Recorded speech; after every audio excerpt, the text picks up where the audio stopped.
I would invite you to join me, and you're welcome to pray out loud or quietly to yourself. You're all on mute. And if you hear a sound, and it's coming from your room, just go on mute, please.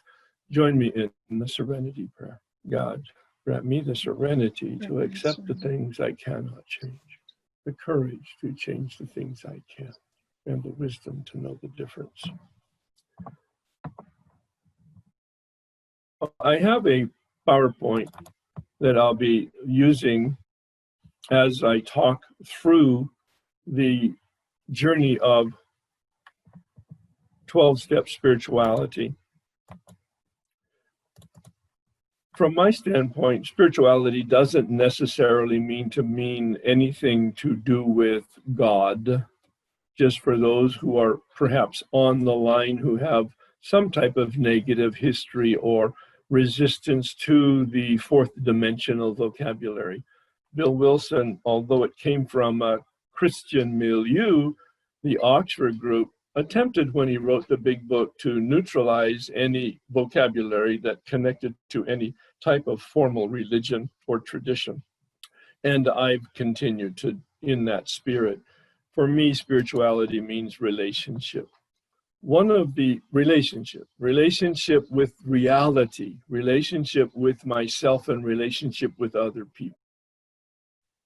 One of the methodologies I learned early on from both my hospital experience that my wife went through, but also in the sponsorship and step guide exposure that I had, was a very dynamic process of asking a question and holding the question in the milieu of prayer. That's what we've just done. We've prayed, whether it's a prayer in the classic spiritual sense or whether that's a prayer in the sense of a expression of a positive affirmation for advanced consciousness. It doesn't matter what the words are, it does matter what the intention is. One of my teachers is a Franciscan priest, Richard Rohr, R-O-H-R. And he says, when you ask a question and you don't answer it, and you hold the question in the milieu of prayer, the energy of an asked but unanswered question will percolate and take you to a place that you didn't know existed. It will give you information that you didn't know was available. You do need some information. That's the way we're built. We need to know something usually before we do something, but then we need to do something. I was asked, what's your relationship with alcohol? I got some information in that hospital program about the family disease and the nature of addiction. When you start, you cannot stop, and when you stop, you cannot stay stopped. Those are the only two criteria. Anything else is story. Anything else is drama. The drama and the story are important only in that if there's smoke, there's usually fire. So there's symptoms of a problem, but not necessarily a description of the nature of the problem. I took this action of writing out in bullet points my story in relationship to alcohol, and then I read it out. Writing it out was important. Reading it out was the precipitation of an experience that I have a problem. When I wrote it out, I suspected it. When I read it out, it confirmed, oh, I have a problem with alcohol. I was 43 years old. It was a shock to me, not that I was an alcoholic, but that I had never seen it. That was the biggest shock. I didn't know that I didn't know, and I couldn't see that I didn't see. And as you can see from the chart, that experience led to more questions. No, now what do I do? Well, it leads us to more questions, and these are now for you. I hope you have pen and pencil or paper, because I do believe that it will be a benefit to you to be active in participation in this time together. Is my life serial suffering? It may not be connected to addiction. I mentioned the signs for me, and I got it from the big book of Alcoholics Anonymous. That summary is on page 44.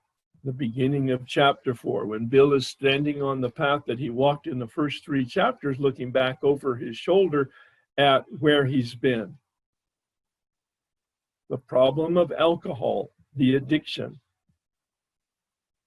You may be experiencing problems of addiction other than alcohol. There's only 2 criteria. When you start, are you able to stop? Do you have an experience of not being able to stop more than once or twice or thrice? And that's an interesting criteria, but the more important criteria is when you stop, can you stay stopped? I was able to stop for a week. I was able to stop for a month. I was able to stop for 3 months, but I always started again, not remembering actually that for the reasons that I quit. But I discovered that that wasn't the real problem. The first half of the first step, dealing with alcohol and or addiction, that's not really the problem. It is a problem. The problem is a spiritual malady. It's about my life. It's about living in reality without the substance or the process that was, in fact, my medication. Is my life serial suffering? Do I really believe that my life can change? Now, I'm preaching to the choir here because we've got over 100 people today who obviously believe their life can change, and they are aware that some change is necessary. Probably most of you are not dealing with an addiction directly. And if you are, you're absolutely welcome to the call. It will be, I think, very helpful to you. The primary help is going to be with people who have abstinence from their addiction, but who have suffering in their life on a daily basis. And I'm not talking about just minor stuff. I'm talking about major stuff. This man who took me through the steps in 1988, I was 4 years sober, a story for a different day. He said, the consciousness that created the problem cannot be the consciousness that solves the problem. He quoted Einstein. He said, Herb, look up at the screen. You have a lot of information, but you have very little transformation. I have an advanced education in philosophy, psychology, theology. I studied to be a Catholic priest for 7 years. Then I studied to be a psychologist for 5 years. I had therapy, group and individual. I was trained to be a therapist. I didn't become a priest and I didn't become a psychologist. I believe alcohol and alcoholism took me off those paths. And then I was on a path of human development. And then I got into AA for 4 years. And I did the drill. Having a sponsor, calling a sponsor every day, that was his suggestion. Going to a meeting every day, that was his suggestion. Getting a book and reading it and working the steps, that was his suggestion. I followed suggestions. If at the end of today you get only one word from this as a mantra, it will change your life, and that is willingness. I was willing in the hospital to stop drinking to support my wife's recovery. Alcohol was removed from me as a gift of grace. I have no explanation for it. I didn't think I was a problem drinker. I certainly didn't think I was an alcoholic. I didn't pray. I didn't make a decision to stop drinking forever, and I didn't go to AA. Alcohol was removed, and my first day of sobriety was February 21st, 1984. I've not had an inclination to drink since then. It's just removed, a gift of neutrality. The book will promise that after the 9th step. I know that now. I didn't know that then, and I didn't know that for the first 5 years in AA. I thought you went to meetings and you got sober. You got a sponsor and you took direction, and you did acts contrary to your will and you got sober. I had no realization that, in fact, I have no choice whether I get sober or not. I have no choice whether I get abstinent or not. This man took me through the steps in 1988, and I had a spiritual awakening. The problem, as I discovered it and as he pointed it out, was my mind, and I cannot solve my problem with a defective mind. The consciousness that created the problem cannot be the consciousness that solves the problem. I need a new consciousness. He introduced me to what he calls the set-aside prayer. He gave some validity to it, not because it's a prayer of AA or any official prayer. Prayer is not about the words, it's about the intention. This happens to be the set-aside prayer du jour that I've been using in my workshops for a long time. But it comes from many references in the big book to lay aside prejudice. On page 58 was the one he cited that day. Some of us have tried to hold on to our old ideas, and the result was nil until we let go absolutely. The result was nil until we let go absolutely. And he said to me, can you let go of your knowledge and your old ideas and your experience? Absolutely. And I knew it wasn't a trick question, and I said, absolutely not. So he gave me the prayer that he called the set-aside prayer, which has morphed over time based on my experience. I would invite you to pray this prayer now with the commitment that during this next few hours, that you be a whiteboard on which the Spirit can write new information and a new experience. God, please set aside everything that I think I know about myself, my brokenness, my spiritual path, and you, for an open mind and a new experience with myself, my brokenness, my spiritual path, and especially you. In the milieu of that prayer, ask yourself these questions. Where is my life not working? You've come to this workshop perhaps out of curiosity, or perhaps because you've had some exposure to my prior work, or perhaps you just have something, some itch in you that you can't scratch. Some longing in you that's never been fulfilled. That was my experience. I prided myself on being a seeker, but I wasn't a finder.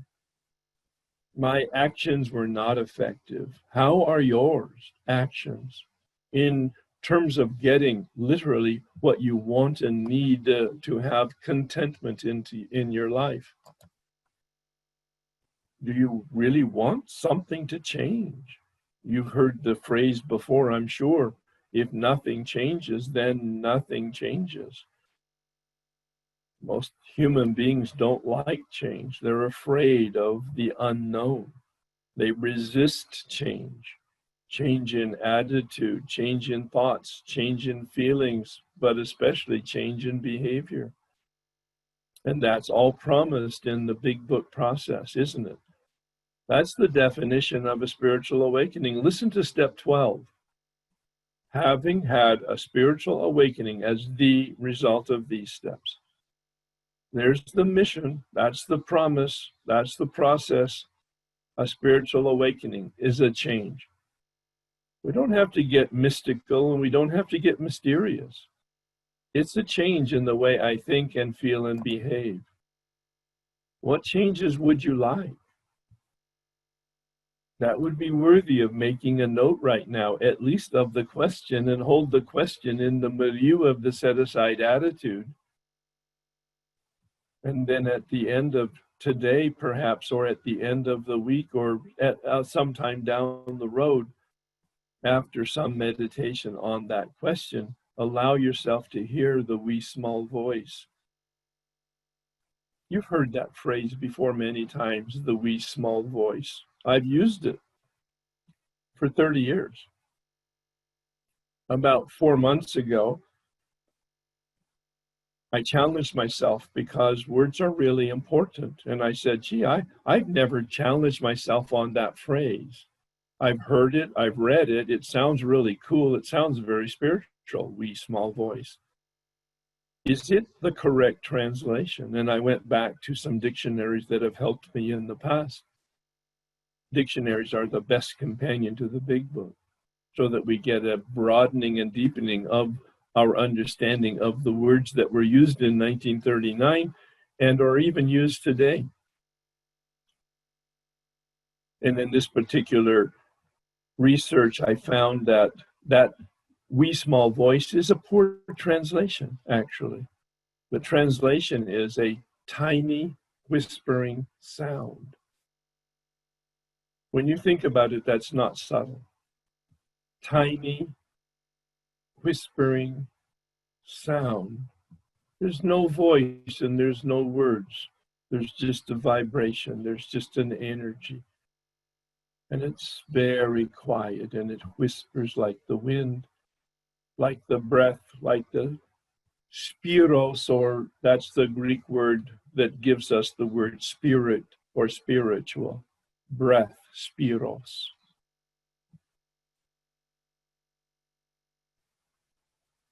Tiny, whispering sound. Some people call it intuition, some people call it instinct, some people call it inspiration. It depends on where it comes from, the head or the heart or the gut or some other deeper place in us.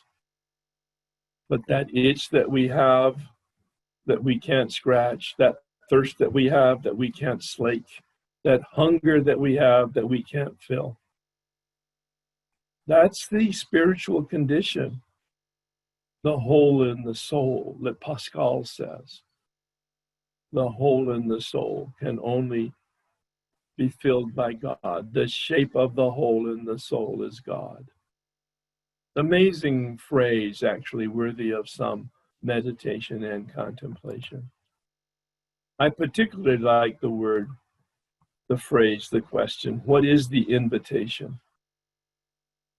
Every morning when I complete my meditation practice, it's anywhere from 30 to 45 minutes, I end up asking myself, so today, what is the invitation? Periodically, I go on my own retreat at home, or I go to a retreat center like Mary and Joseph, or some other nice, quiet, conducive place for 3 days or 10 days. Silent retreat. Not only am I looking at what is the invitation for today or this year, but literally what is the invitation and the destiny and the meaning of my life.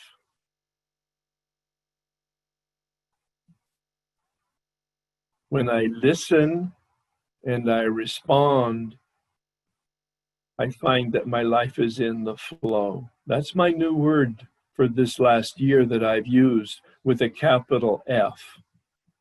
Reality as it's manifesting, the flow of reality, God manifesting, if we were to use the words and the concepts from the big book. The problem is that most of us are asleep, dreaming that we're awake. That's a phrase that was used by Gurdjieff, a Russian philosopher. It's the same kind of thing that Einstein was talking about in terms of consciousness. Gurdjieff said, most human beings are asleep, dreaming that they're awake. Well, that's exactly what Bill saw when he crafted the 12th step. Having had a spiritual awakening. Oh, that must mean I'm spiritually asleep. Well, most of us are even psychologically asleep. We look through lenses. Notice the illustration in the slide is blue. If my lenses are blue, those beliefs that I have, then they're going to color my perception of reality. And in fact, I'm going to see out of warped lenses delusion. And I'm going to then have thoughts that are demented, and I'm then going to have feelings that are diseased, and then I'm going to have attitudes that's distorted, and then I'm going to have behavior that's dysfunctional. Yes, I like alliteration. When I saw that graph from some psychology text that I was looking at several years ago, I thought, well, that just captures it perfectly. And in the 12-step process, we look at behavior and work our way back. We look at behavior to determine our attitudes and our feelings and our thoughts and our perceptions. And finally, we penetrate the unconscious. That was my experience with step 4, done from the literal interpretation of step 4 in the big book, as well as an expansion and an extension of it based on my step guide's experience and knowledge.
My belief is the lenses through which I look. I can't look at the lenses. I'm looking through the lenses. Step 4 helps us to take a look at the lenses and then to regrind the lenses or to get a new pair of glasses so that we, in fact, wake up. Our culture says that we need to know something, feel something, and then we'll do something. Well, that's not my experience in the spiritual world. It's just the reverse. I needed to do something in order to know something, and then my feelings started. 12-step spirituality, in summary, from my standpoint, can be seen as the first 3 steps are a relationship with power. That's what I mean by spirituality. I made the comment when I opened up our conversation. Spirituality doesn't necessarily have to do with God or divine or mystical or mysterious or fourth dimensional vocabulary. All of that is, in fact, what the 12-step spirituality is about. I don't want to diminish or dismiss that, but this is really about human development. You've heard the words in meetings or in books or in some conversations, maybe even with a psychologist. Are we human beings seeking a spiritual experience? Or are we spiritual beings seeking a human experience? I took it into meditation. That's a serious question. Am I a human being seeking a spiritual experience, or am I a spiritual being seeking a human experience? After several weeks of meditation, I was gifted with a response. The answer is yes. I hope you're hearing that. Yes. Both. Like 2 sides of one coin. I'm a human being, and the nature of me is human, and the nature of me is spiritual, meaning I have a hunger and a thirst and a yearning for some sense of context and meaning and value and purpose and destiny. The very nature of my humanity demands that I find a relationship with reality, power as I don't understand it, and then a relationship with myself, which is the gift of steps 4 through 7, and a relationship with others, the gift of steps 8 and 9. Bill calls steps 1 through 9 the program of recovery.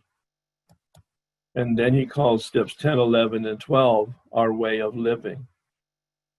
This gives us a roadmap for today, certainly, but also in terms of the meaning of the steps 1 through 9 for the conversion, transformation, spiritual awakening process. It's the methodology for transformation. Bill's very clear in step 10. We will have recovered, past tense. We are placed in a position of neutrality with regard to our addiction. Pages 84, 85. Very clear. The promise of the first 9 steps is neutrality with regard to our addiction, whether it be a substance addiction or a process addiction. If we finish the first 9 steps, finish our 9th step, we will be placed in a position of neutrality. But then he says, with ominous warning, actually, if you really pay attention to the words, we're not cured. We have a daily reprieve contingent on the maintenance of our spiritual condition. He says we've entered the world of the Spirit as we come out of the 9th step. We enter the world of the Spirit. We come out of the world of self. We enter the world of the Spirit. We commence this way of living. He calls 10, 11, and 12 our way of life, a daily practice. Most traditions talk about the spiritual life as a practice. We don't get perfect, and Bill was very clear about that at the end of the list of the steps on page 60. Progress, not perfection. But we practice every day, like going to a gym, like riding a bicycle, like learning to roller skate, like learning to play the piano. All of those human activities, if you have a good coach and you have some skills and you practice and show up daily to practice, you will get better over time. The same with the spiritual life. My image of a spiritual awakening is a dimmer switch in contrast to a light switch. A light switch goes on, boom, it's on. And if you turn it off, boom, it's off. Light and dark immediately. Well, that was Bill's experience, but it's not the majority of people's experience. He saw that in Varieties of Religious Experience by William James. In the second printing of the first edition, he changed step 12 from spiritual experience to spiritual awakening. And he put appendix 2 in the back of the book. If you haven't read it or haven't read it recently, it's a wonderful meditation because it tells you what is a spiritual experience, what is a spiritual awakening, how are they the same and how are they different. They're the same because the product's the same. Spiritual awakening, a change in the way we think and feel and behave. They're different in the sense that a spiritual experience is like a light switch and a spiritual awakening is like a dimmer switch. That's totally my experience. The dimmer switch goes up a notch at a time very slowly. We don't even know that the lights are getting brighter, but there is a point with the accumulation of the electricity, the energy in the line, the circuit, that the lights get bright enough for us to see. And to see that we didn't see and to see that we do see. And to actually realize that there's more to see. And for me, it's an infinite dimmer switch because it's in pursuit of an infinite light. Infinite meaning having no beginning and having no end. This is reality as I don't understand it, but I live in it. Turning that dimmer switch up one notch at a time. And this is my image of it. Look at my picture on the screen. I lean gently into the dimmer switch with my shoulder against the dimmer switch, and with inventory on a spot check basis, step 10, and with meditation on a guidance basis in the morning, and with the operation on principles and helping other people on a daily basis, I stay gently, no violence here, gently pressed up against the dimmer switch, pushing it forward, and the lights get brighter. And every day the lights get brighter. And there's always more light because I'm in pursuit and in relationship with infinite light. But what gets in my way? Well, certainly addiction can get in my way. I used the term earlier, substance and process addiction. That's the professional technology today. Substance, alcohol, drugs, and food. Process, everything else that you see on the screen, and maybe 100 other things. Those are just a few samples.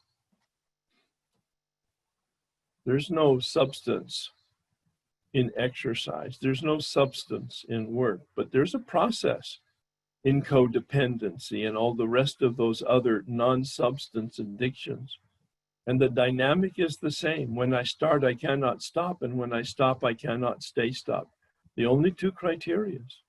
And you can take a look at your life and you can challenge yourself. You may be abstinent from alcohol, but how's your relationship to work? How's your relationship to exercise? How's your relationship with your feelings, anger, and fear? How's your relationships to managing your behavior and or other people's behavior, that dynamic of codependency? How's your relationship with sex and or pornography and or relationships? The game of whack-a-mole.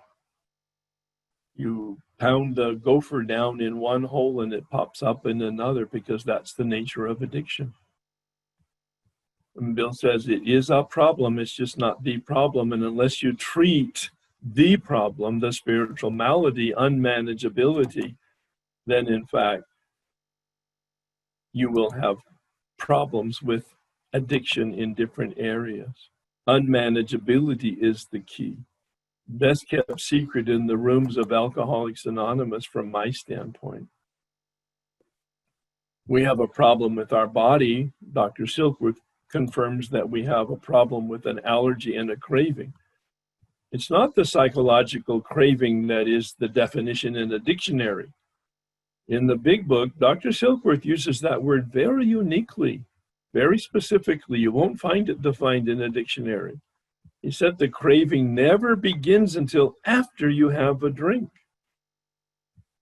You put the drink in, and the drink chemical mixes with the chemistry of the body, and it has an unusual effect in 1 out of 10 people. The cellular structure at the biology level demands more of that chemical, alcohol, because it produces acetone or some other. I'm not a scientist. I've read some articles about it. That's what we mean by no choice and powerless. Dr. Silkworth was a psychiatrist and a medical doctor. He wasn't doing a formal study. It was his opinion. But then Bill later on in the big book talks about the problem of the mind that Dr. Silkworth only alluded to. Bill says we're insane.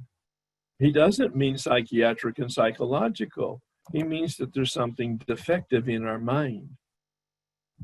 1 out of 10 people have this. 5 out of 10 people have this, depending on your substance and or process addiction. Insane comes from the Latin word sanus, meaning health, S-A-N-U-S. And when you put an I-N in front of it, it means not healthy. That's all it means. It's not psychiatric or psychological. It just means that there's something defective with your mind. We're easily hijacked by the obsession, and the content of the thought is a delusion. In simple language today, we would have the example of, oh, it'll be different this time. How many times have we said that? And how many times has it been different, meaning worse? It's never gotten better. And yet we can constantly think that it's going to either be different in terms of okay, or even better, the ultimate insanity. And we're powerless over that. Frank Buchman says that the transformation, the conversion, the change, the awakening of the mind can come from the 6 steps that they articulated and that Bill experienced. And then Bill converted those into 12 to try to prevent any wiggle room for alcoholics. I'm giving you the Reader's Digest version of many years of experience and experiment in the early recovery. But then Bill gives us a wonderful explanation of unmanageability, but not until chapter 4 and chapter 5. It wasn't his intent to include them in step 1, and yet it makes perfect sense. And in my 3rd time through the steps with a fellow named Joe Hawk, he introduced me to the set-aside prayer and unmanageability for the very first time at 10 years of sobriety. Unmanageability as the spiritual malady. Carl Jung had originally surfaced the ultimate solution to addiction when he told Roland Hazard to go home and find a spiritual experience. Roland thought he meant religion, and Carl Jung confirmed, no, I don't mean religion. I don't mean going back to church. I mean literally finding a transformational experience that will change you radically in the way you think and feel and behave. Well, fortunately, Roland went back to New York. He did go to church, probably in the basement of that church the Oxford group was meeting.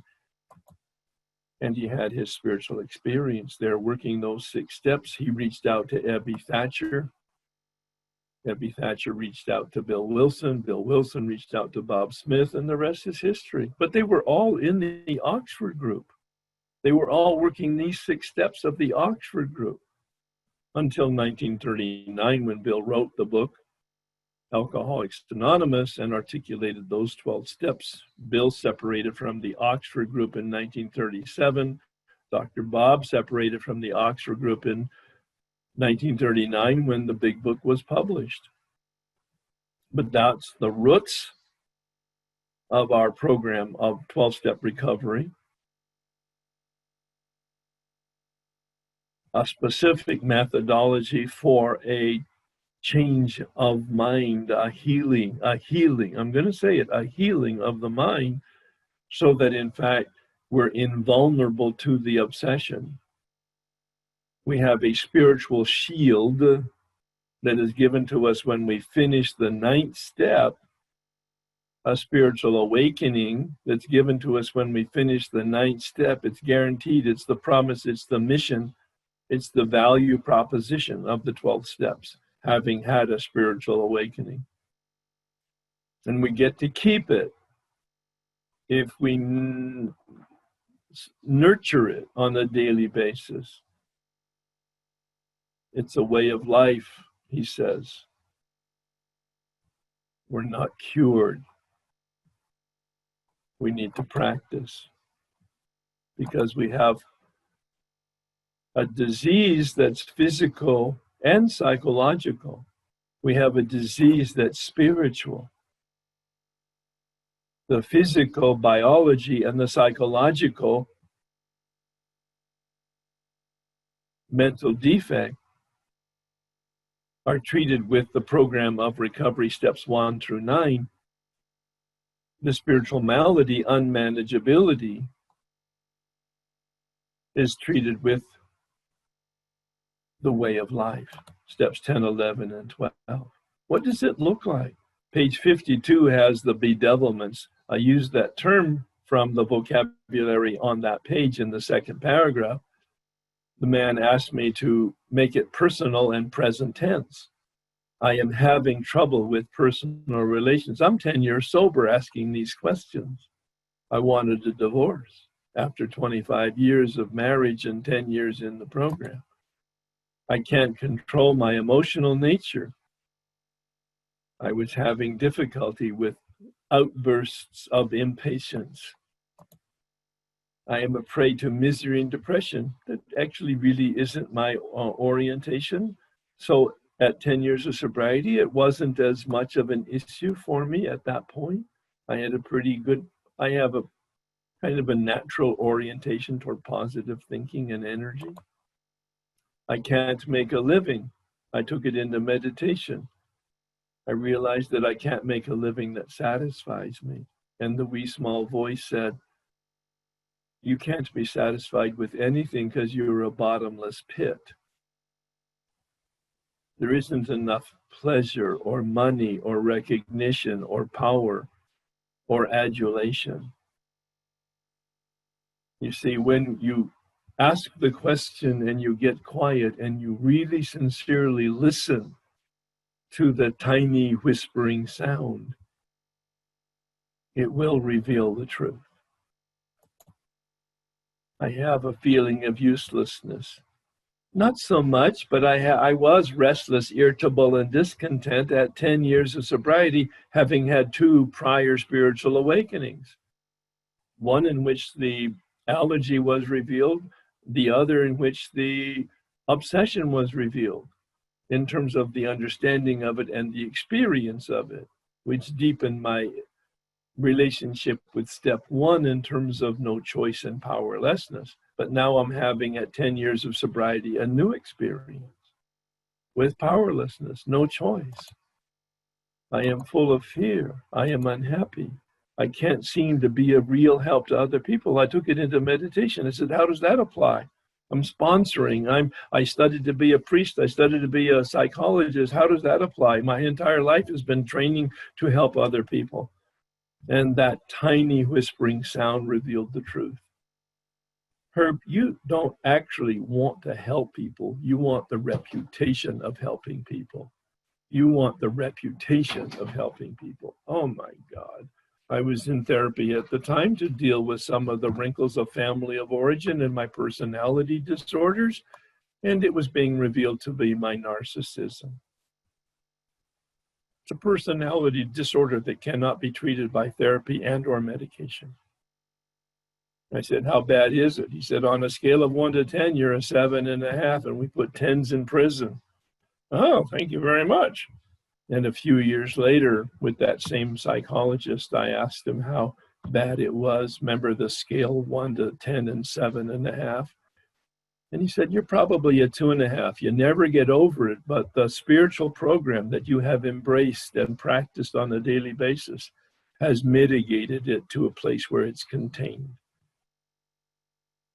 And I said, should I be concerned because I really like doing workshops and getting the recognition that comes with that?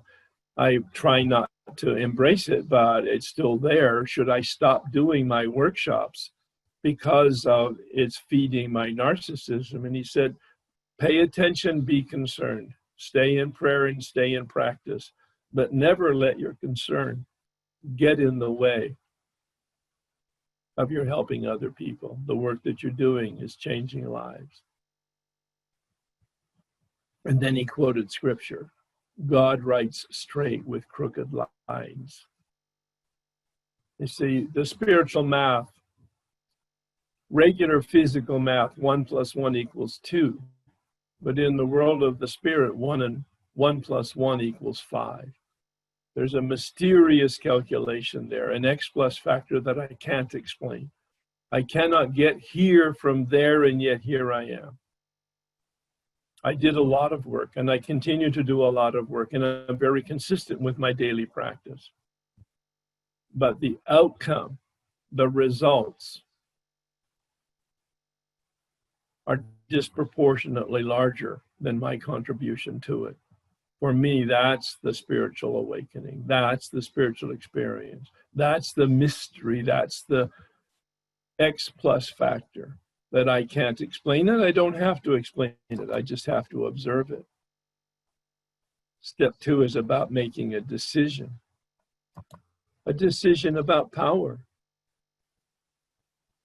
What I realized is that my concept of God was the very impediment to my relationship with the mystery. At 10 years of sobriety, the man asked me 2 powerful questions, veil-rending questions. What do you actually believe about God? And I wrote out a wonderful theological treatise. And I read it to him, and he was very impressed. He sent me home to write out an answer to the second question. The first question, what do I actually believe about God? The second question is, how do you behave in light of what you believe you believe? And when I wrote that out, I saw my agnosticism, my doubt. My head had said a lot of theology, but my feet were definitely planted in my humanity. I was totally self-reliant. I didn't have a daily practice at 10 years of sobriety with my meditation that was consistent. I didn't rely on guidance from a power other than myself. I didn't walk hand in hand with the spirit of the universe. I was definitely self-will run riot. And that's why I was restless, irritable, and discontent. Up to that point, I did not understand, had never been exposed to those bedevilments. And I saw the truth of what Bill says at the end of that second paragraph on page 62. We can't even reduce it much by wishing or trying on our own power. The wooden stake in the heart. I can't even reduce my selfishness and self-centeredness. That is the nature of spiritual malady. That is the nature of unmanageability. I can't even reduce it much by wishing or trying on my own power.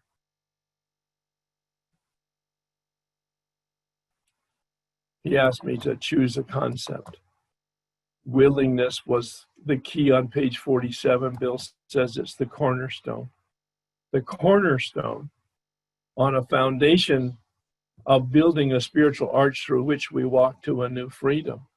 Choose your own concept, he said.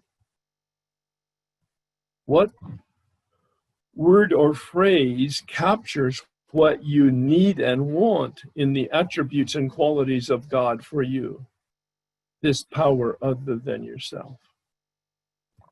And be aware of step 3, which says we made a decision to turn our will and our life over to the care of God. So in step 2, does the concept that you choose include a caring component? Does it include a power component in an antidote to step 1, powerlessness?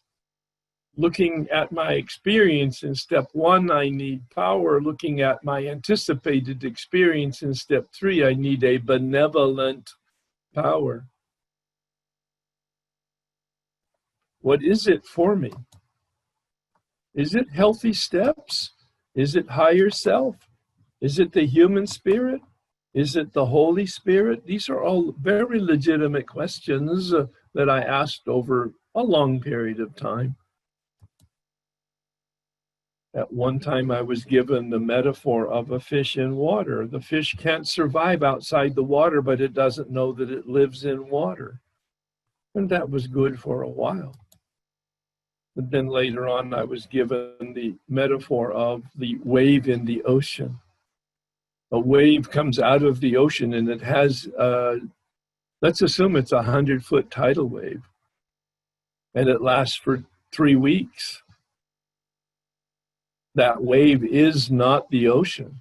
It has its own identity. It came out of the ocean and it is observable. It's 100 feet tall and it lasts for 3 weeks. And then it recedes back in the ocean. The wave is not the ocean, but the wave is not the ocean. A wonderful metaphor, a rather poetic and mystical analogy, if you will, of my relationship with power. I am not God. I am very clear on that from my 4th step. But from my meditation, I'm also clear. I am not God. That's that answer to the question, am I a human being seeking a spiritual experience, or am I a spiritual being seeking a human experience? And the answer is yes. I am not God, but I am not God. So it's a decision about my concept, and at that point, I made a decision. Sometimes it was father, sometimes it was partner, sometimes it was teacher, sometimes it was healer, sometimes it was lover. Over years and years and years, my concept of God changed as I do. And I came to step 3, challenged to make a decision to turn, to choose a relationship with. This is not the instruction in the big book. But Bill gives us 5 relationships, 3 on page 62 and 2 on page 63. Director and actor, father and child, principal and agent, employer and employee, creator and created. He gives us these models without giving us the instruction to choose a relationship. So this is my language interpretation of the big book, that step 3 is a decision for a relationship based on trust. I made a decision based on faith in step 2. An empty decision. God is or God isn't, Bill says on page 53. What is your choice? And then in step 3, he asks us to take action on the basis of that choice. I chose God is. There is a power other than myself. That's my hope. That's my faith. And then I make a commitment in prayer to turn my will and my life over to the care of this power. Bill says this is the keystone in the arch. The cornerstone was the act of faith, that decision God is. That's the cornerstone, the stone that sets the direction of the entire building of the arch. Step 3 is the keystone. That essential stone at the top of the arch, at the peak of the arch, at the pinnacle of the arch, that holds the entire arch together. There's a flow in life. Look at my hands here on the screen. There's a flow in life. Let's just assume that's a life force. What brings an acorn to a sapling to an oak tree? There's a life force there. I don't care to identify what it is at this point.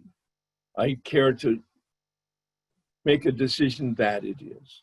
And I've been given free will. And my experience up till now is that I have a inclination to go against the flow. I choose addiction, and I choose self-will, and I choose instincts gone awry, using words from the book. And the whole point of the turning, watch my hands, the whole point of the turning is to be in alignment with the life flow, to be in alignment with the life flow. I turn my will and my life over to the care of God, not to God. I own the car. I have the keys. I have the insurance. I know how to drive.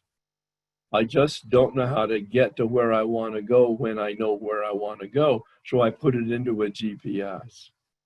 With our technology today, we have a wonderful metaphor for steps 3 and the balance of getting guidance in steps 10, 11, and 12, living by principles. I put in the address into the GPS because I know where I want to go, and then I follow direction. And if I follow direction, I get to where I go. I don't know where I want to go until I use my meditation, and then I put the GPS in and I follow direction in step 10. And when I'm out of direction, the GPS will tell me when I'm disturbed, there is something wrong with me. And I correct that, and I correct it, and I turn back to be in alignment with the directions that I'm giving. And when I'm in the flow, my life works. This is the nature of emotional sobriety. Step 10 is the primary tool of emotional sobriety. We'll see a little bit more of that later on. The whole point of the spiritual process is the commitment to turn in step 3, and then the actual action of turning steps 4 through 9.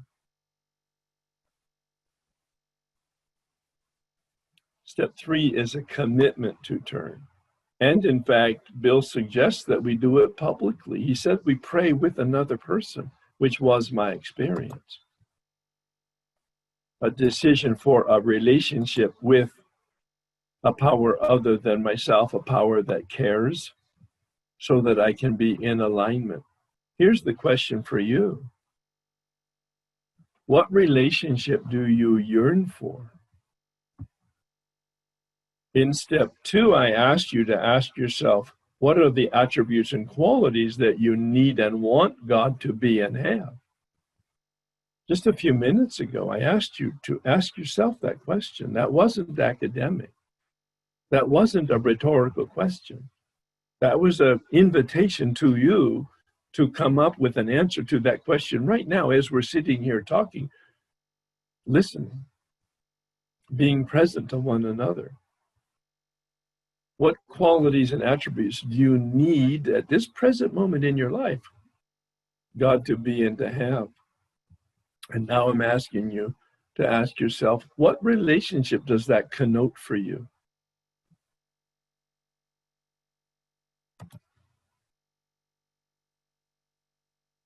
As we approach step 3 and the balance of the work, Bill says we're in the bondage of self.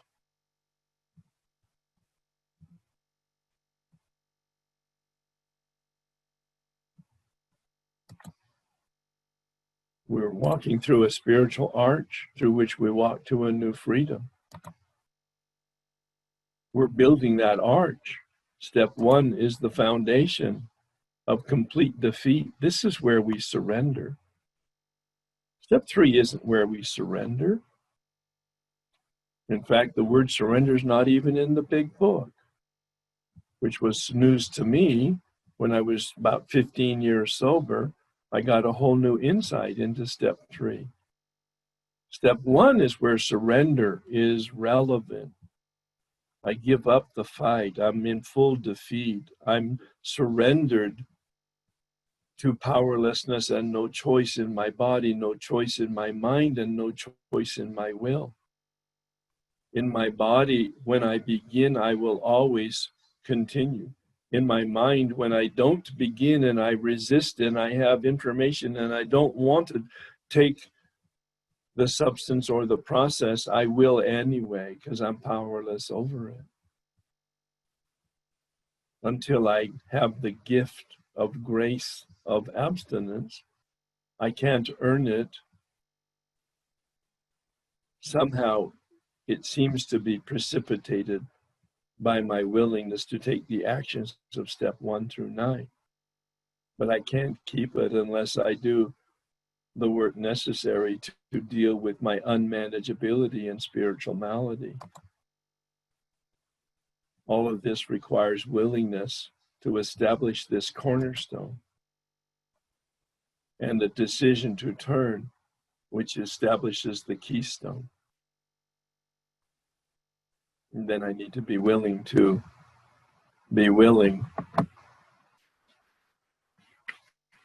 maintain the removal of the obstacles in me,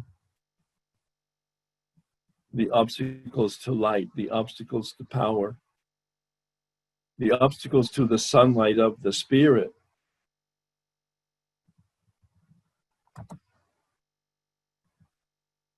Bill uses that architectural analogy and doesn't bring it up again until the end of the 5th step. At the end of the 5th step, he says on page 75, now we've walked through the arch to a new freedom. On the PowerPoint that I'm showing you, I show you step 5 at the end of the arch there on the right-hand side. Well, when did we build it? We built it when we looked at the building block of resentment and of fear and of inappropriate and unhealthy sex and dishonesty and secrets and guilt and shame. This is the doorway to freedom. Steps 1 through 5 promises us freedom from our addiction, especially after we finish the 9th step. I'm going to pause here and I want to ask you to, I'm not sure what the next slide is here. Okay, I'm not going to go there. I want to invite you to pray the 3rd step prayer with me, and I'm going to invite you to pray it antiphonally, meaning you don't need to know it, you don't need to read it.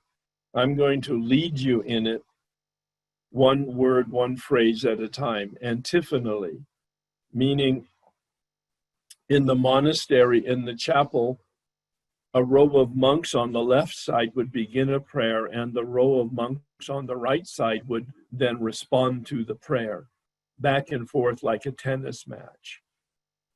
Antiphonally. Phonus in Latin means word or sound. Anti means back and forth.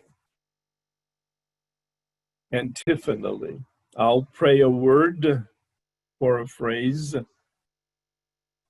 and you repeat it. You're on mute. I would encourage you to pray it out loud. Take a minute, though, and hear the promises of step 3 on page 63.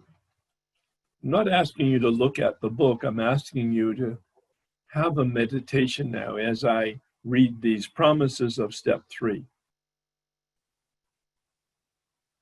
When we sincerely took this position, meaning a decision to have this relationship, we have a new relationship.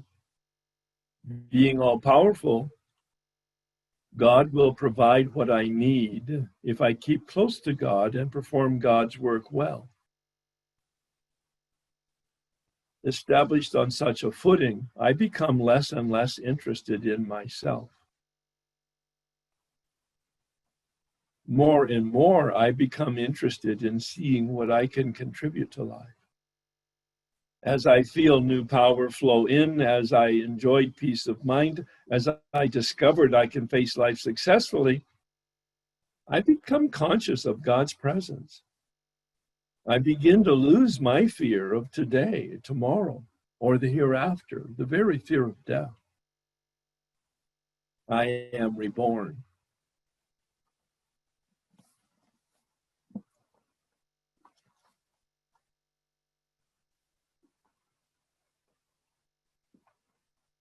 I invite you to pray out loud, antiphonally. Following my lead, I will pray a word, then you pray the word. I will pray a phrase, then you pray the phrase. I will use current language, eliminating the thous and the thys. I'll be using the prayer from the big book on page 63.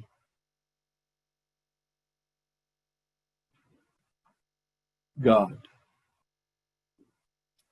I offer myself to you to build with me and to do with me as you want. Relieve me of the bondage of self, that I may better do your will. Take away my difficulties, that victory over them may bear witness to those I would help of your power, your love, and your way of life. May I do your will always.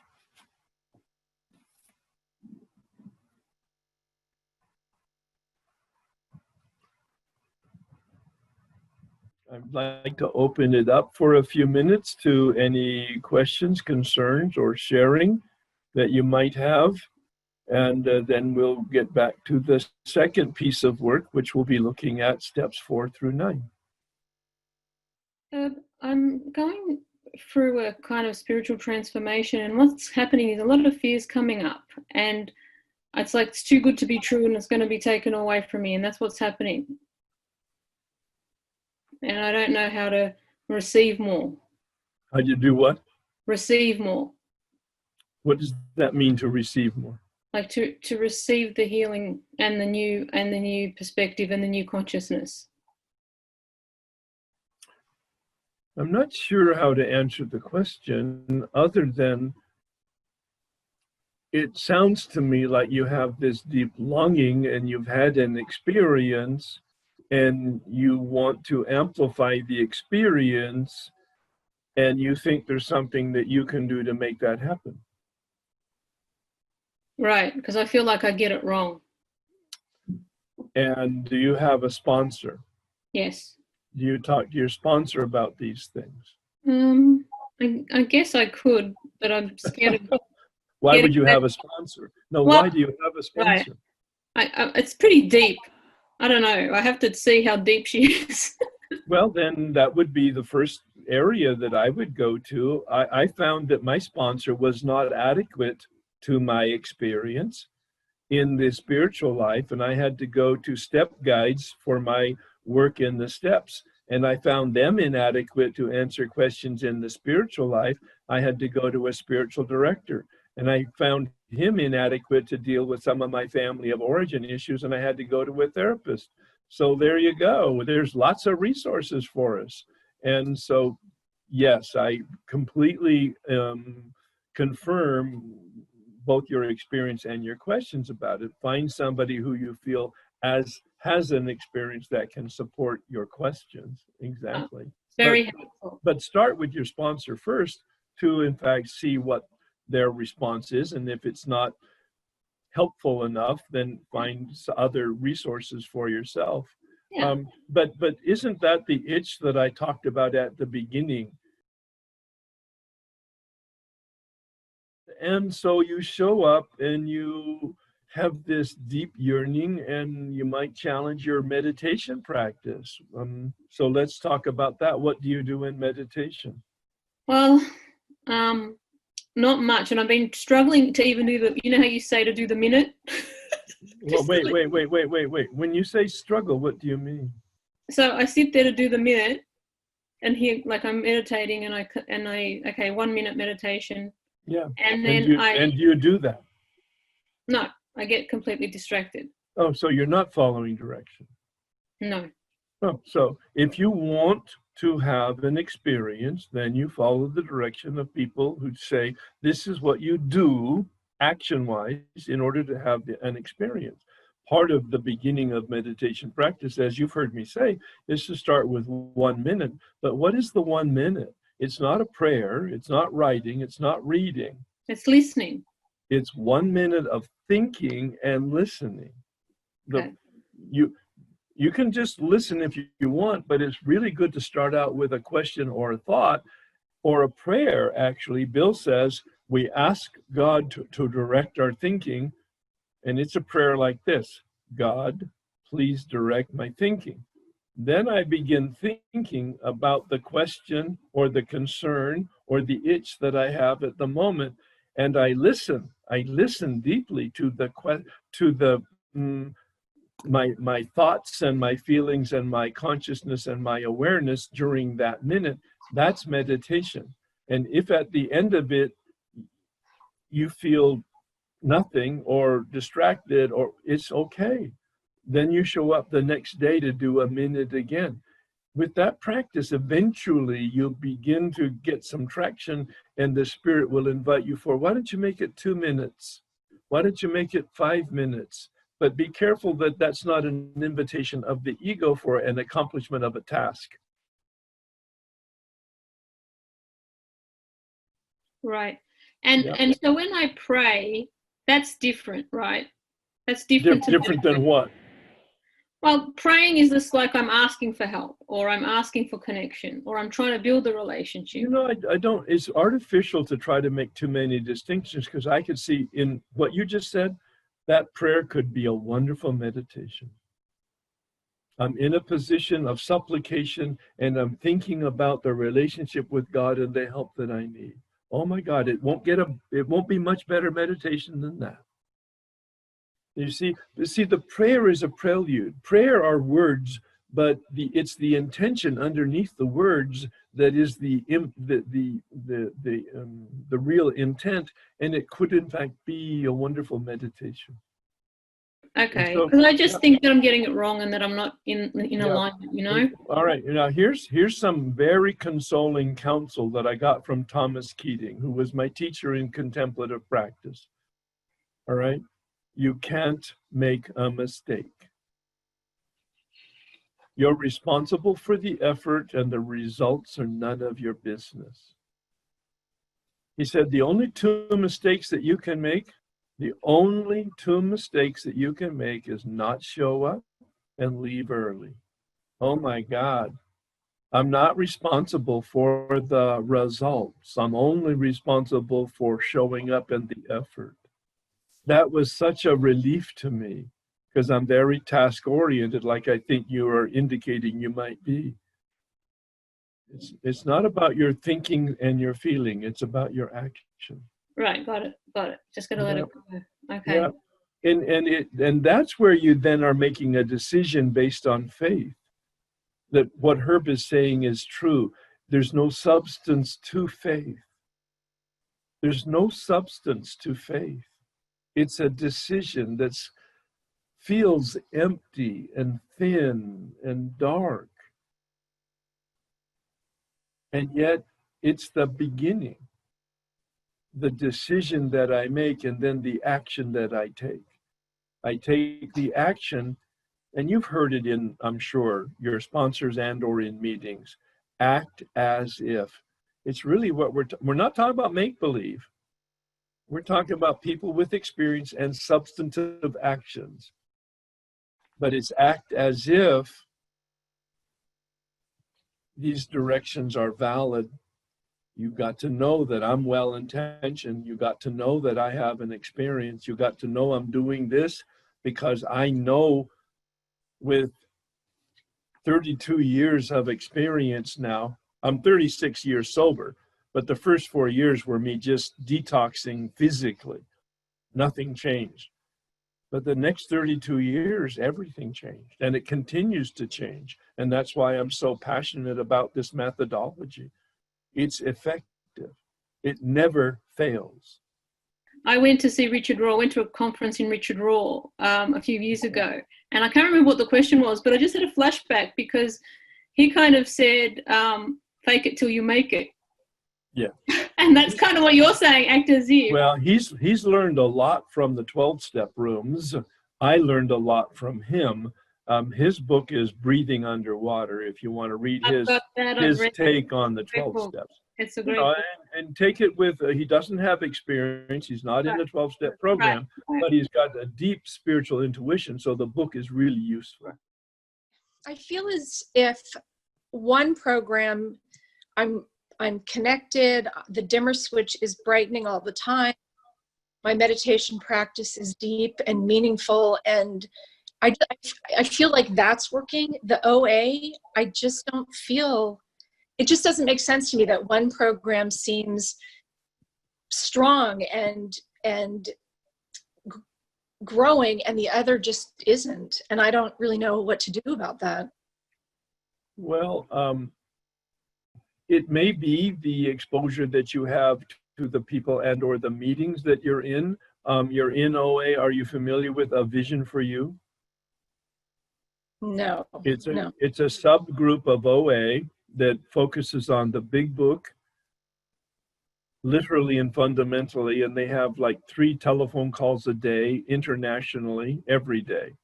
Okay. A Vision for You. Google it, and I think you will be connected to a group that will answer some of the questions that you're asking. That's wonderful. I'm very impressed with that group. Yeah. Great. Thank you so much. No, it's great. Thank you so much. My question was just about the set-aside prayer. I had been saying the set-aside prayer, and then on one of the assignments, we were asked to rewrite the set-aside prayer, and I didn't have an issue with brokenness until I started thinking about it, and I'm curious as to what you mean by brokenness. It's not that I don't want to think of myself as broken, or, I mean, I have all kinds of I have an addiction and undesirable compulsion, but I feel like, my food addiction is something that's a part of me. It's something that I inherited. It's evolutionary. It's something that really came from whatever created me. I don't feel like that's broken. It's something I don't want to have. Or are you referring to the spiritual malady? I am actually in that area. referring to the spiritual malady, unmanageability. It started out, I used the word alcohol, then I went to addiction, then I went to disease, then I went to brokenness. And recently I've been challenging the word brokenness, and I've been having some conversation with people. It really is AKA unmanageability, the human condition. Selfishness and self-centeredness is really what I mean by it. And if in fact you're having any trouble with the words, change them to the words that resonate with you. Okay, thank you. Yeah, I changed it to humanness. There, because that's my intent right there. You nailed it. That's my intent.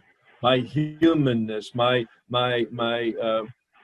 innate defectiveness as a human being, because I'm material, and all material reality is defective because it's corruptible. It's dying the moment we're even talking, right? Yeah, yeah. Okay, thank you so much. Yeah, prayers are not about words, they're about intention. And that's why I want everybody to kind of like release this rigidity that we've developed in our religious traditions.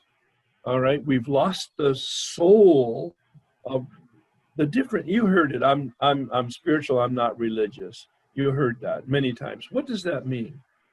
It's kind of like religion is the tool that leads us to spirituality, and it's very much like the image of the Buddhist monk, the teacher that stands on the path that points the way to the light. And the disciples begin worshiping the finger. The perfect metaphor for this. Religion has encapsulated and is worshiping the liturgy and the rules and the orthodoxy rather than the original intent, which was to find and live in the light. Yeah? Yeah, thank you. I'm clean and sober, 44 years. How do let me see, deep. I need someone who will answer some of my questions. Because I do understand the dilemma. With 44 years, that would be intimidating to a lot of people. And so it's hard. You need somebody, a woman, I would recommend, has some time and that is a wisdom woman in AA. Whether she's got 20 years or 40 years, it won't make any difference as long as she's a woman of substance. That's what I want. That was yes, the question. I hear it. Absolutely. It's a very legitimate question. And I'm so glad that at 44 years, you're open to asking it. Yeah. I'm not done yet. No. I believe in sponsorship. And you'll see it later on if we get there. For me, it's the most important moving part of all of the moving parts of the program. Every part's important, but if you have a sponsor who knows what they're doing and you have an active relationship with that person, you will do all the other moving parts. Thank you. Yeah, I need that. You do. We all do. We need an accountability partner because we're human. Ah, right. Okay. Well, I know. I mean, I have blind spots. You have blind spots. Yes. And I need somebody who will tell me the truth and risk hurting my feelings. Yeah. Yeah. Showing up for a 3-hour session on the steps and you're 44 years sober. That doesn't get any better than that, quite frankly. So after we take the third step, we take a look at what are the obstacles in us to the light that is in us. We have a spiritual meaning. That's the essence of who we are, this life force that we have, whatever it is that you call it. But we're born into a body and we have genetics and we have a family culture that we grow up in. And all of these are influences on our development. You've seen these, I think they call them nesting dolls. They're coming out of Russia where the one doll is inside of another and they're identical. That's who we are. We're built up this way with all of these influences on us. And we have this persona that we think is ourselves. And it's built up from all of these genetics and culture and experiences and education.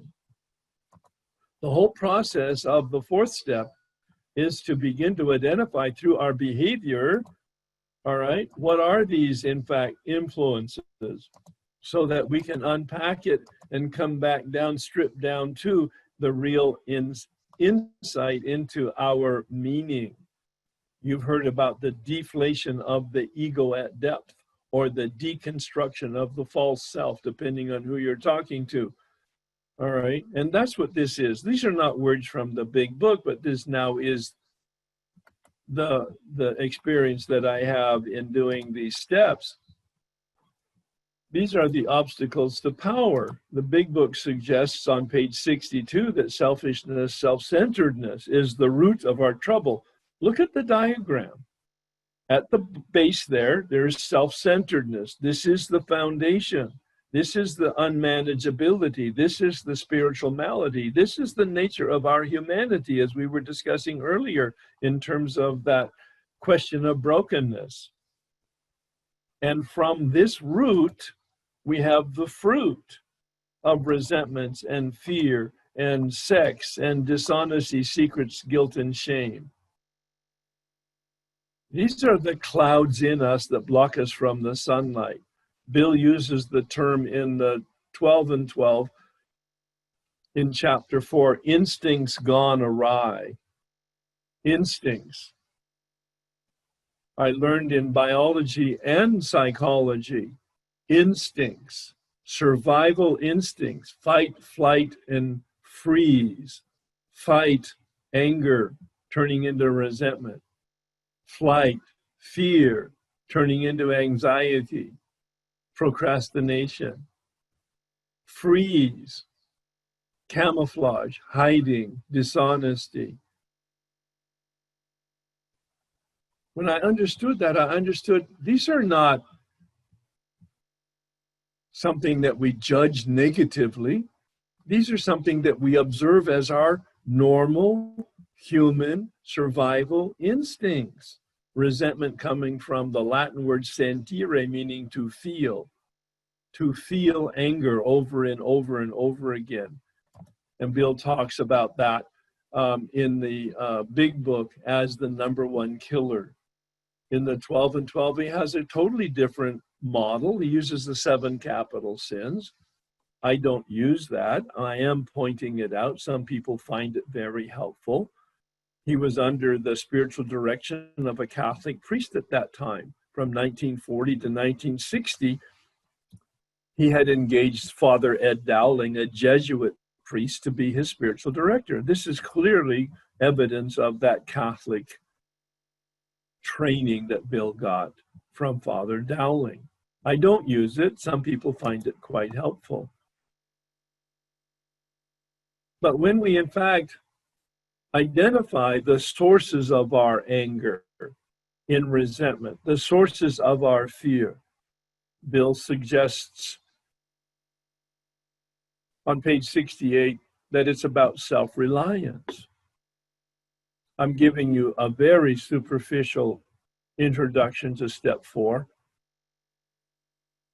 Christine, part of the retreat center introduction, indicated that I'll be doing a series beginning in September, once a month, similar to this, on different topics. I will be doing 2 of those events on step 4, one totally dedicated to resentment, column 3 and column 4, to take a look at our delusional beliefs and our corrupt motives in column 3 and column 4 in the resentment, penetrating the unconscious, as I indicated in my opening comments. And then I'll do a second one on the fear and the sex and the dishonesty and the guilt and shame and secrets, so that we have a deep dive into the step 4 inventory, which, as I said, is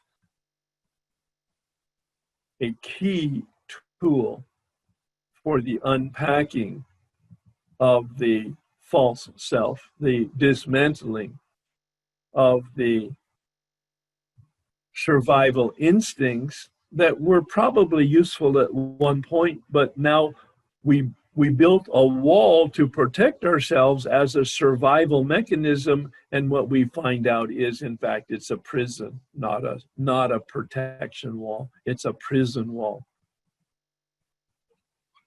And we take that down and dismantle it through step 4 by identifying the obstacles in us, those clouds in us, and then under each of those components, Bill says we're powerless. We're powerless over our resentment. So on pages 66 and 67, he has a prayer practice for the removal of deep resentment.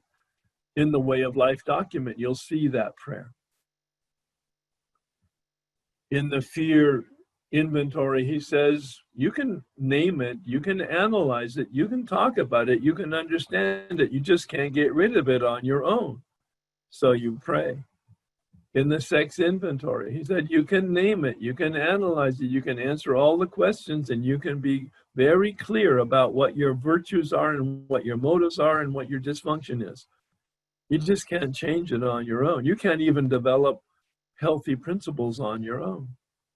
My words, not necessarily the big book's words, but I'm paraphrasing what my understanding and my knowledge and experience is in that material. It changed my life. Pages 68 through 71 is on the sex inventory in the big book. And the ultimate hammer he uses there is, if in fact you continue your dysfunctional behavior, you're sure to drink again. This man said to me, Herb, you either stop your behavior or you get divorced. Otherwise, because he knew what my personal values were and my principles, he wasn't imposing his on me. He helped me surface my own. And I was being unfaithful to my wife. You either stop the behavior or you get divorced. Those were my choices. Otherwise, I would drink again. That's the promise on page 70. If we continue to hurt others, we will drink again. He doesn't use that threat often or lightly, but I heard it. And thanks to the results of the balance of this work that we're looking at right now, step 5, in which all of that was revealed, and my work on step 6 and 7, I was able to identify this as a character defect that I didn't want. I had to, underneath, buried very deep, one of my values was, in fact, fidelity. I had never been conscious of it, nor had I lived up to it. And in my attempt to do the 7-step prayer, I realized that I wasn't even willing. I couldn't even pray the 7-step prayer intelligently and consciously because, in fact, I wasn't willing to give it up, which surprised me. And I remembered the counsel in the 6th step, which says, if you're not willing, then pray for the willingness. And I prayed for the willingness to be willing. And I called this man and I told him that epiphany. And he said, wonderful, Herb, now stop the behavior. And he gave me a new insight. I'm powerless over the character defect itself, but I'm 100% responsible for the behavior. And he said, this is how it will work. You pray because you're powerless, but you call me every day and hold yourself accountable for your behavior because you're human. Within 48 hours, the behavior stopped. Never returned. Never returned. The inclination, never returned. The thought of it did. The inclination continued. And so I continued praying for the removal of the inclination. And over about a 2-year period of prayer and accountability, even the inclination went away. If you want to change, and again, I'm going to say this, if you don't get anything else out of this time together but this one thought and recommendation, it will have been worth your time and mine. If you want to change, pray specifically for the specific change that you want and talk to somebody either daily, weekly, or monthly, in an accountability relationship about it. Pray consistently. Hold yourself accountable consistently for the behavior, not your thoughts, not your feelings, for your behavior. Your behavior is who you are. Your behavior is what you believe. Your behavior tells you the truth. Your thoughts and your feelings could all lie to you. Over time, they will get more truthful. But in the beginning, my thoughts were delusional and my feelings were demented. My behavior told me everything I needed to know. And if I wanted to change, I needed to change my behavior. And I discovered that when I changed my behavior, my thoughts changed. And when I changed my thoughts, my feeling changed. But at the beginning, it was about changing my behavior and holding myself accountable for that behavior.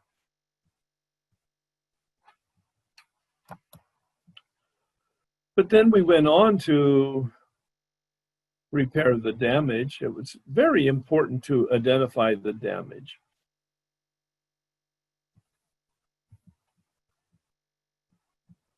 When I ask people what harms they did, what amends they're making, they talk about their behavior.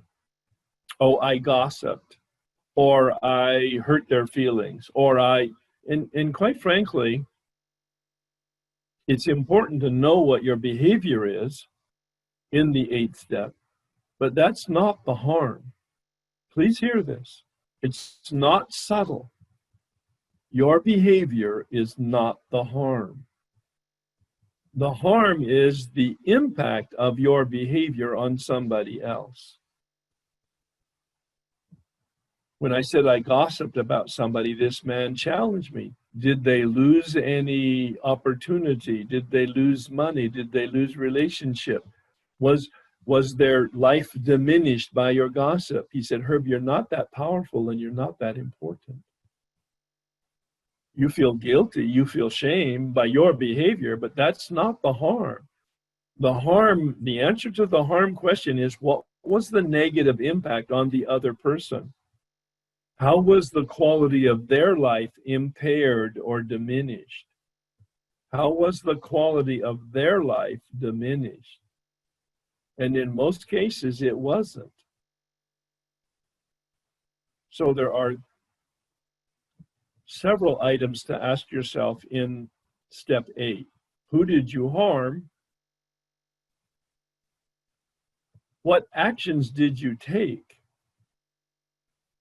What was the harm that was done? And then specifically, when you've answered what was the harm, the negative impact, then you can answer the 4th item, which is, and what is the appropriate amend? What is the appropriate repair?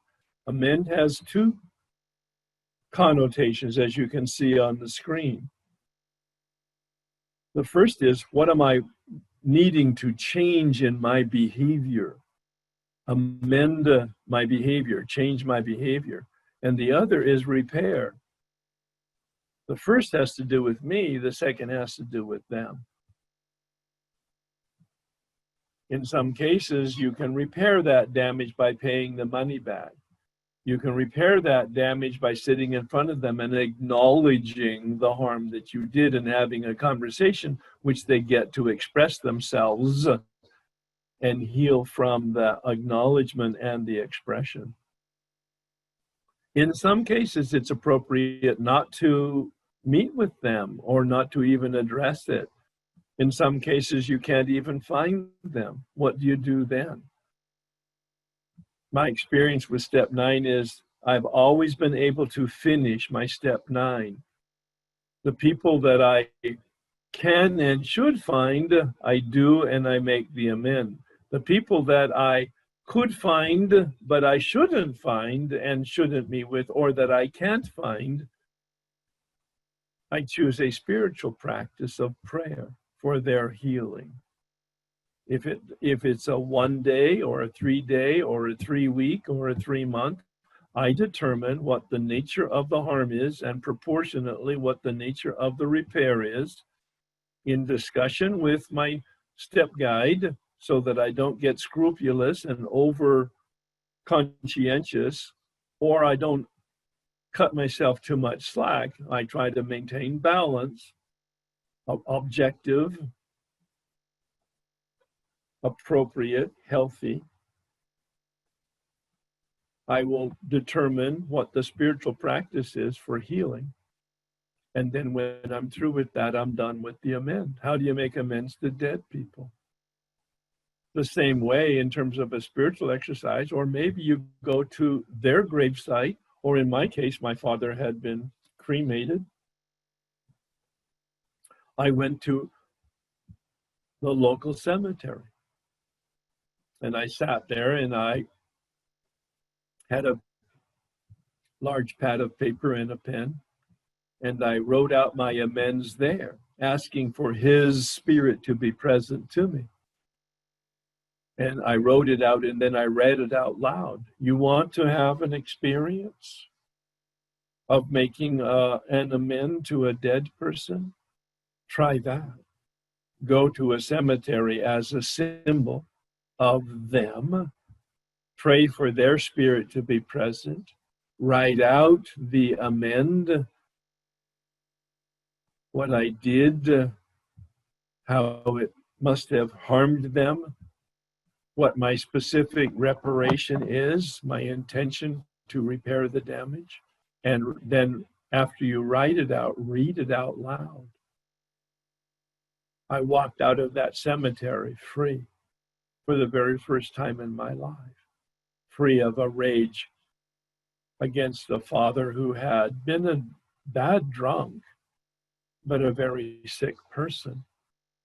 And I began to have compassion based on that prayer for the removal of a deep resentment, as well as the good instruction on how to make this amend. This man had the humility as well as the experience to know that he didn't have enough experience in a particular area to help me.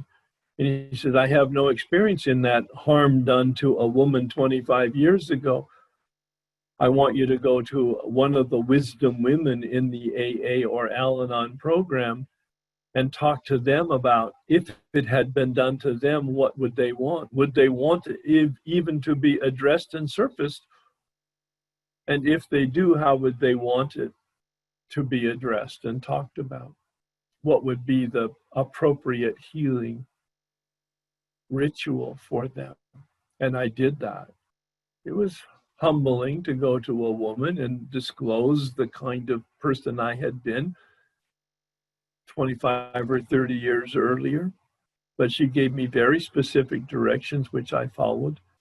I was able to get the woman on the line, and she was glad to hear from me. And after we finished, she said, I really, really appreciate the acknowledgement of what had happened, and you have set me free. It has been so healing. Now, those are not terms I used in my discussion with her. Those were experiences that she had as a result of that discussion. But I was prepared by good experience from a woman who gave me guidance. Step 9 is the most difficult and probably the only step that you absolutely need guidance, experience guidance with. I've directed people to attorneys in the program, medical doctors, therapists, accountants, insurance specialists, so that they can get the advice and the experience from experienced people that I don't have. But everybody can get free. That's the key here. We can get free.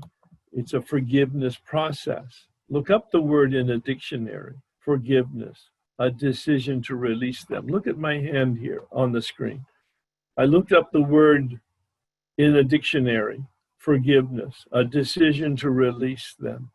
Notice, a decision to release them. And when I decide to release them and I go through a process of amends and repair of the damage, I am released. And of course, that's the prayer of St. Francis, isn't it? That's the prayer of our Lord's Prayer. We forgive their debt and our debts are forgiven. We release them and we are released. We bring healing to them and we are healed. It's counterintuitive and paradoxical, but that's the spiritual life. Forgiveness, a decision to release them, and a process in which we are released. The best book I have ever read, because it's the most effective book I've ever read, is The Big Book. It has precise instructions which I could not discern on my own. I needed help.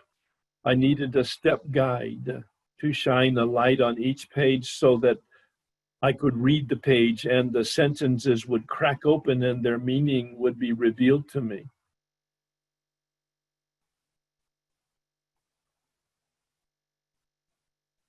The second best book I've ever read.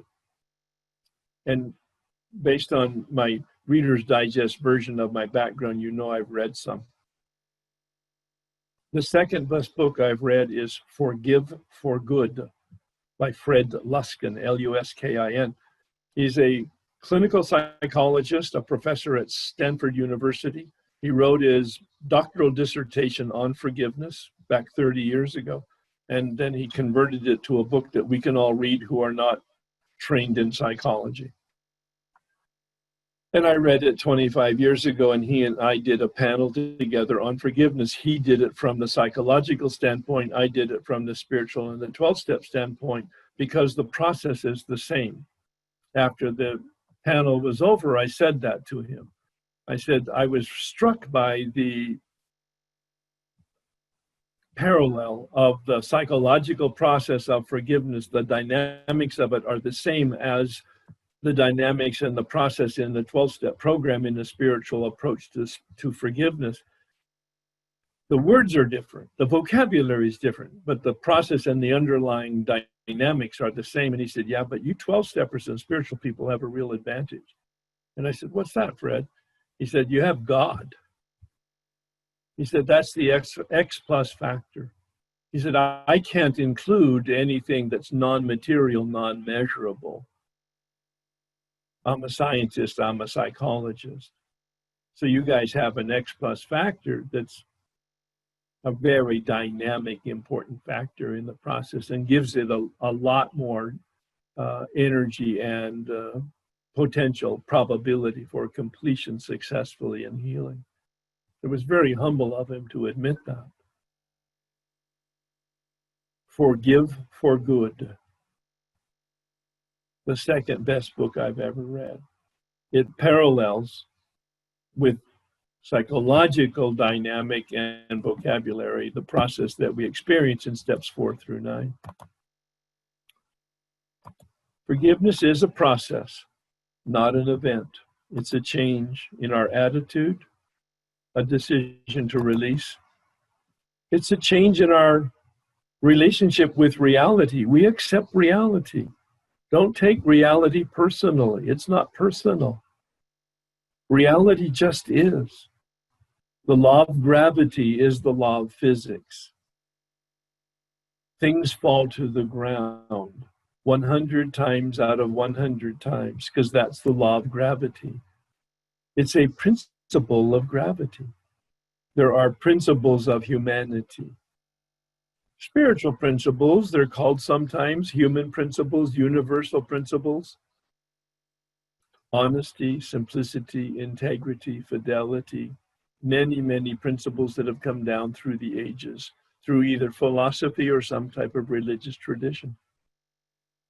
In the Way of Life document, I've identified principles connected to each of the steps, building on the shoulders of giants that I'm standing on.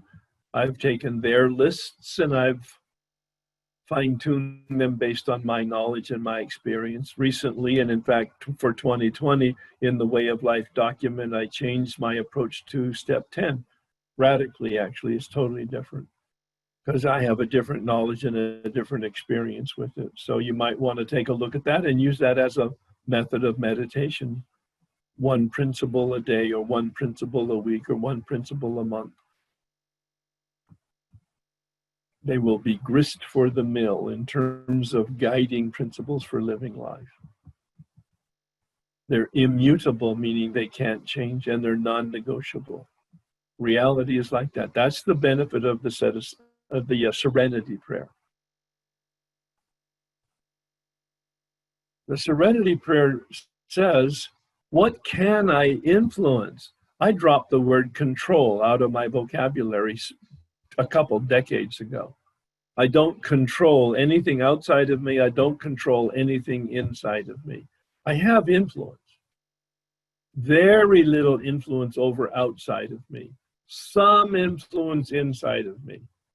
I've exercised every day for an hour since I was 18 years old as the result of that. And the exercises have changed, obviously, as my physiology and my age has changed. But because of that commitment to exercise, I have a health that I wouldn't have had otherwise. I have an energy and a clarity today that I wouldn't have had otherwise. I pay attention to my food and what I intake into my body, especially since I've been sober. I've always been sort of health oriented, never thinking that my alcohol was a poison, but now, of course, for 36 years, there's been no poison introduced into my system. I have a daily practice of meditation, and I have for 32 years. I haven't missed maybe 10 days in 32 years because it has a value to me. I take the actions. As I said, my feet tell me the truth. My feet tell me about my spirituality. My feet tell me who I am and what I believe and what my principles are. Not my head and my heart. They can and will lie to me and do regularly. But my behavior never tells me the lie. They always tells me the truth. In one of my I wrote a meditation on forgiveness. It's in the Way of Life document after step 9. It's a 3-page, very dense, meaning it bears a lot of reading because it's very succinct distillation of principles and my experience and the process. It does combine some of the words and the dynamics from the Fred Luskin book. I've incorporated them into it several years ago, but I was meditating on it about 2 years ago, and this phrase came to me as I listened to that tiny whispering sound. A forgiving person has no past, but an unforgiving person has no future. That's really, really my experience. A forgiving person is released from their past. An unforgiving person has a cancer that will corrupt them and squeeze out their spiritual life and eventually their physical life. Like the resentments, they create that bondage of self that we saw at the beginning of the 4th step. This was in a New Yorker magazine article probably 40 years ago, this cartoon. Bondage of self. Look at us in our addiction. But here's really the truth. There's no jail. It's a prison that we have created for ourselves. There's no ceiling, there's no walls, there's no floor. There's just the bars that we hold in front of our eyes, and we look through it, a victim of our own reactions and beliefs and motives. And we don't know that we don't know, and we can't see that we can't see until we're given the truth of freedom. We enter the world of the Spirit. I'm going to take a break here and again, ask for some questions and dialogue or shared experience. My question is, when it comes to resentment against systems and institutions, Yes. Is that a process of understanding the reality of the world versus, because I have a issue with understanding like the amends part, like I didn't hurt the system. Well, wait a minute. You've just brought in two things. You said resentment and then you said amends. They're not related. Just because you have a resentment doesn't mean you harm somebody. And just because you harm somebody doesn't mean you had a resentment. I stole from a lot of people because I was a thief when I was young, all the way up, actually through 4 years of sobriety. I cheated on my expense account. I had no resentment toward anybody. I just wanted the money. Oh my goodness. All this time I was thinking they were opposites. Well, no, you're thinking they're connected because right. there's a lot of misunderstanding in the rooms, because the bill says in the 8th step, we make a list of the harms that we did. We did so when we did our 4th step. And what he's saying is, in our 4th step, we do see in resentment, we do see in fear, we do see in sex the harms that we've done to other people. But it's not necessarily that we've harmed somebody because we have anger toward them. We might have an anger toward somebody and we've never manifested it toward them. Wow. Okay, I just need to sit with this because this has really shifted everything. Thank you. Well, and that's what information does. Information clarifies so that we can get really specific. I'm a big book literalist and fundamentalist in the best of senses. I try to understand what the words are, not what I hear in the meetings, not what I read in books. I try to really understand it experientially. And you'll find that I have a precision with my words that sometimes can be quite maddening, but other times can, in fact, quite reveal the truth like that. As a Black woman, directly, how do I align my feelings regarding my need to address social injustice with my growth spiritually? Yeah. I understand that this goes to forgiveness, but I am obsessed with the idea that if I don't help implement change, others will be harmed and even killed. And I'm just like, I gotta speak out. But when I speak out, I am not letting people be who they are. Well, wait a minute. No. When you speak out, wait. When you speak out, you just speak out. If they react poorly to you, that's their problem. That's not on you. Okay. But so I'm way too quick to comment when I hear something, even in meetings. That well, then you're talking about you have a problem. Yeah. Well, no, you say so. I'm too quick. You said I'm too quick to comment. Then you need to pause, because here's how it works from a symbol standpoint. Step 11 and step 12 are two sides of the same coin. Step 11 is my relationship with God, my spirituality. Step 12 is social justice. It's one coin, it's integrated. They're not separate. I'm gonna have to read this stuff for days. I'm serious, Herb, like for days, because you put down, forgiveness is not to condone. Yeah. It's not to excuse. Oh yeah, good. It's not to surrender justice. Minimize. I mean, I'm looking at all what forgiveness is not. That's right. And those are all the things I'm doing.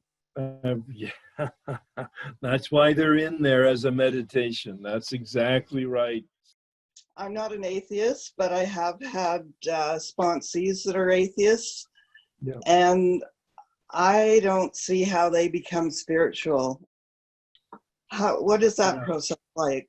Well, what does spiritual mean in the context that I've used it? Spiritual means a relationship with reality, a relationship with myself, and a relationship with other people at the simplest human level without getting involved in fourth dimensional language. All right. And so it's a challenge for them. But I don't see that chapter 4 is addressed to we agnostics, isn't it? Mm-hmm. It says 50% of us are either agnostic or atheist. And there's a group, in fact, in Toronto that are atheists in AA, and they're fairly aggressive about it, assertive about it in the best of senses. And I can put you in touch with them, or give you at least a contact name, so that your people can figure out how to integrate both their atheism and their 12-step process, because they don't find it a problem. They deal with the life force of the universe, which they call their higher power. Here's the, whether they buy into it or not is their problem or not. And the way I do it is I try to bring people back down into the first step, not going any further than the first step. Do they really have an experience with no power, no choice? No effective power over their addiction, and no effective power or living their life.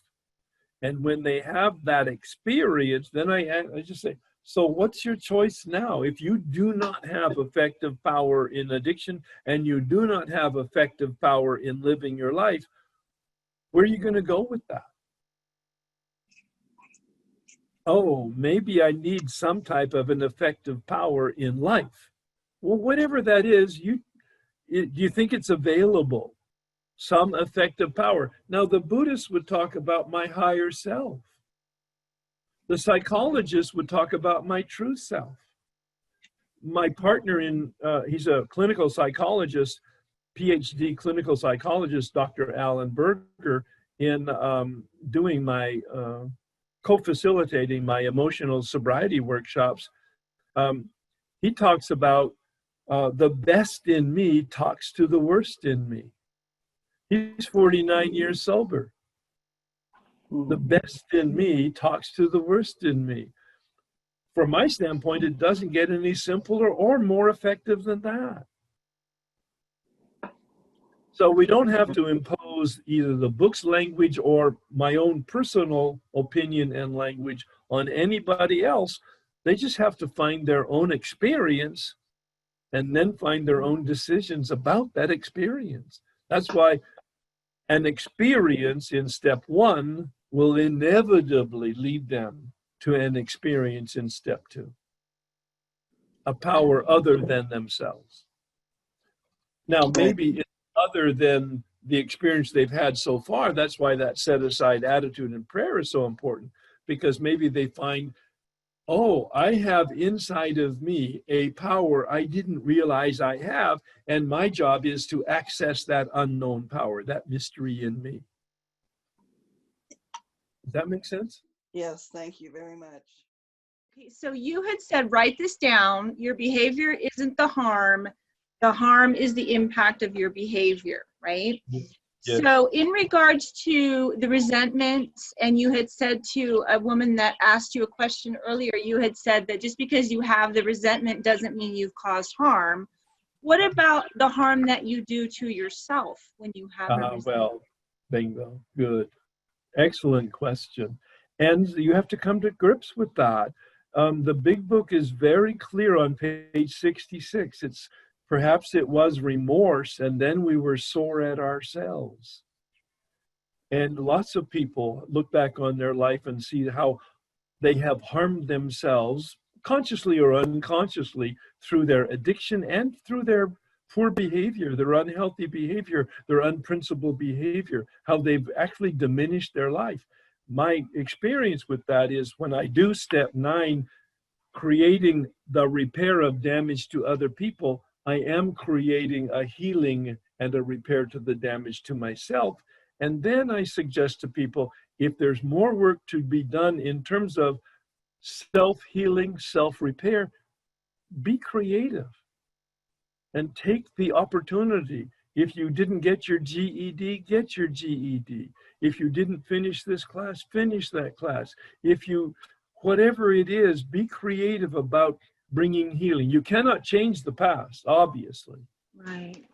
All right, you cannot change the past. Woulda, coulda, shoulda is just a dark rabbit hole that has no benefit.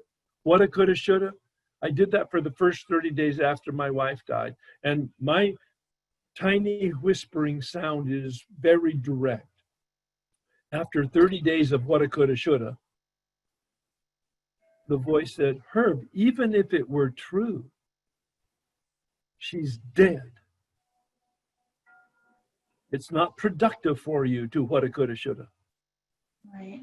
So now you have to be in acceptance and sadness and grief about the reality.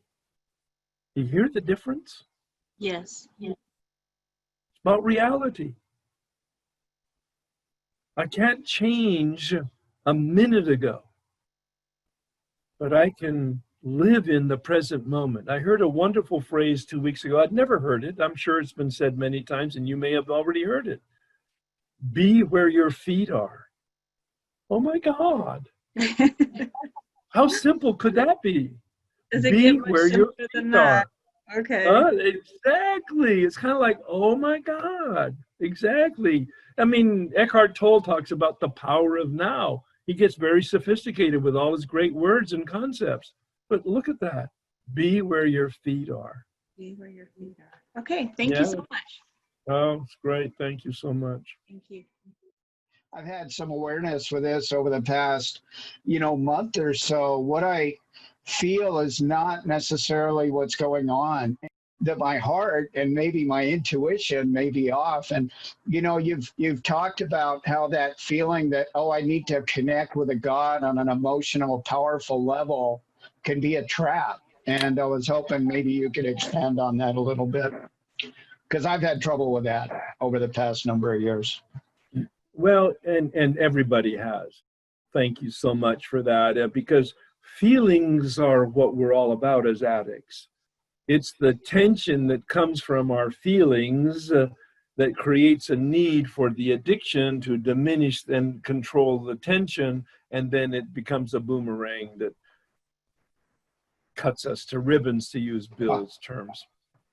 And step 10 is really all about that, about dealing with our feelings. Step 10 says we enter into the world of the spirit. You see, we come out of the world of self and we deal with our body in the addiction. We deal with our mind in the addiction and the transformation. We deal with our will in unmanageability. We saw those in the first 3 steps. In the first step, those 3 parts of the first step. And we've now learned a lot more about our feelings and our emotions by doing steps 4 through 9. As the result of finishing the 9th step, Bill says we've been placed in a position of neutrality. In the title page of the big book, he says how thousands of men and women have recovered. All right, past tense. A reference to placed in a position of neutrality with regard to our addiction, but he says we're not cured. This is physical sobriety, but now we enter into the world of emotional sobriety. It's the way we're built. We have a body that has instincts. I mentioned those: fight, flight, and freeze. We have emotions in our limbic system, our second brain, millions of years of development, which are translated into the survival emotions built on those instincts, the survival emotions of anger and fear and dishonesty, hiding. But then millions of years later, we became human beings. Our cortex has the functioning of knowing and deciding to take action. That's where our reflection and consciousness is. That's where our free will is. And the whole point of step 10 is to see that we're asleep, dreaming that we're awake. We have beliefs, as I said earlier before step 4, that are lenses that are distorted, and we have emotions that disturb us. Step 10 in the 12 and 12 suggests it's a spiritual axiom. Whenever we're disturbed, there's something wrong with me. That's what I discovered in the 4th step. I am 100% responsible for my anger. I'm 100% responsible for my fear. I'm 100% responsible for my dishonesty. You hear it all the time in meetings, my part in my resentment. I discovered I don't have a part in my resentments. Please hear this. I do not have a part in my resentments. I have the whole thing, 100%, not a part. And Bill says that and confirms that in the 12 and 12 in step 10. It's a spiritual axiom. Whenever we're disturbed, there's something wrong with us. We need to stay awake. I'm answering your question, Paul. It's a wonderful connection that you made. It shows me that you're very integrated with what we're doing right now, because this is the normal, organic question that would come out of what we've just done. How do you stay awake? Bill says you do inventory, you do meditation, and you stay accountable. These are my terms, not Bill's in the big book. But operating on principles and helping other people is the method of accountability. That he uses the term, the metaphor of a rocket launch in step, in the big book. On page 25, he says, rocketed into a fourth dimension. Well, what's the fourth dimension? I guess we should ask, what is the third dimension? All of us have had the experience of going to a movie and we get glasses with 3D on the side. That D stands for dimension. What are the three dimensions of the material created world? Height, width, and depth. Oh, then the fourth dimension must be the non-material world. Rocketed into the fourth dimension means that I take the rocket, let's assume stage one is a relationship with power, and then I take the rocket to the second stage, a relationship with myself, and then I continue with the rocket in the third stage, a relationship with others. And Bill says, I've recovered, I've entered the world of the spirit. What does that mean? I have a revised and rehabilitated relationship with other with a capital O, God as I don't understand it. Others with a small o in terms of a service and helping relationship. I'm not cured of my unmanageability. I am not cured of my humanity, as somebody pointed out in our discussion. They took the word brokenness and they turned it into a synonym, my humanity. I'm not cured of my humanity. I never transcend my humanity. I'm always going to be human. My life is always going to be unmanageable on my own power. But I have a daily reprieve with the practice of step 10, emotional sobriety. Step 11, improved understanding and consciousness. Step 12, enlarged effectiveness, compassion. I'm in orbit around the light. I'm going to have you take a look at that slide again. Watch this. My person who puts my slides together is 40 years sober and a commercial artist and has attended 3 years of my workshops. So she understands my work. And every once in a while, she surprised me. When she first gave me this slide, I put it up like this, and then I did this. Oh, excuse me, wrong side here. And then she did that. It's a wonderful dynamic that shows the rocket launch puts us in orbit around the light. And we can stay in orbit around the light as long as we make these daily adjustments. You've seen Star Wars. We have an orbit around the light. We have a spiritual shield. This is our way of living. That's what Bill calls it, a way of life. Do I have a sense of well-being? Again, some more questions. Turning the burner up on the questions that we asked at the beginning of our work together this morning.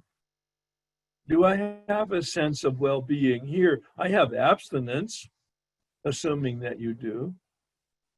But do you have a life that you can say you're contented with?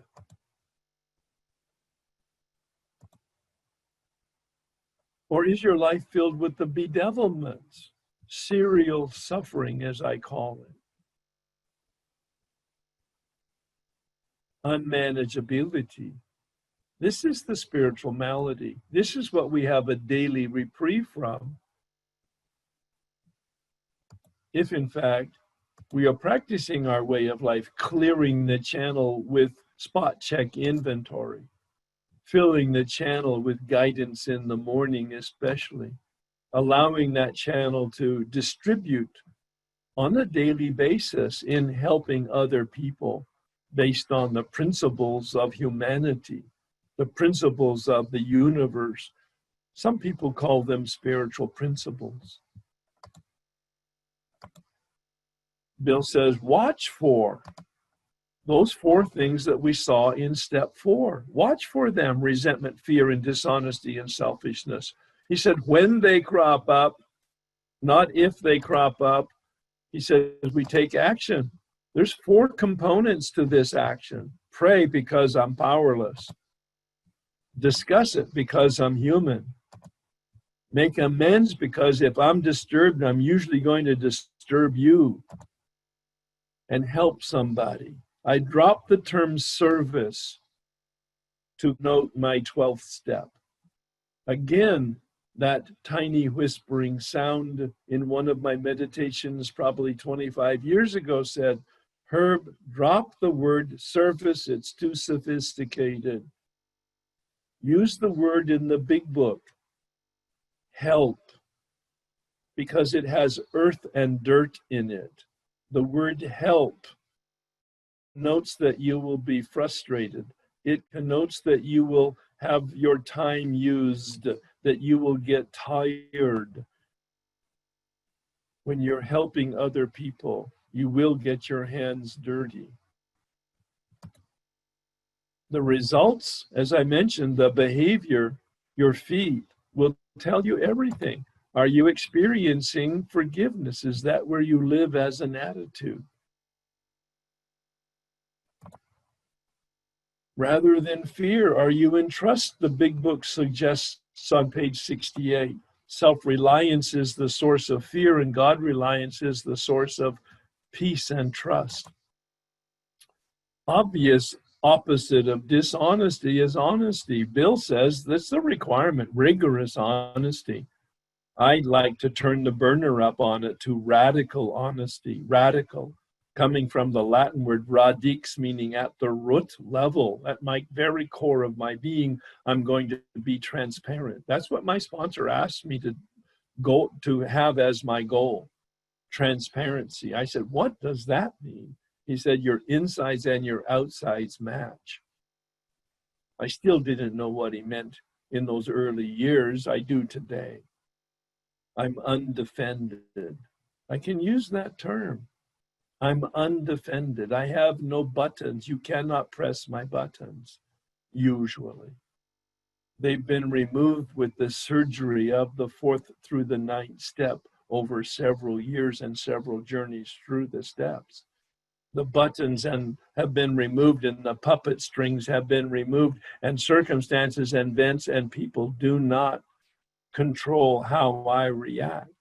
My reactions are managed and influenced deep within myself by my own principles and my own consciousness.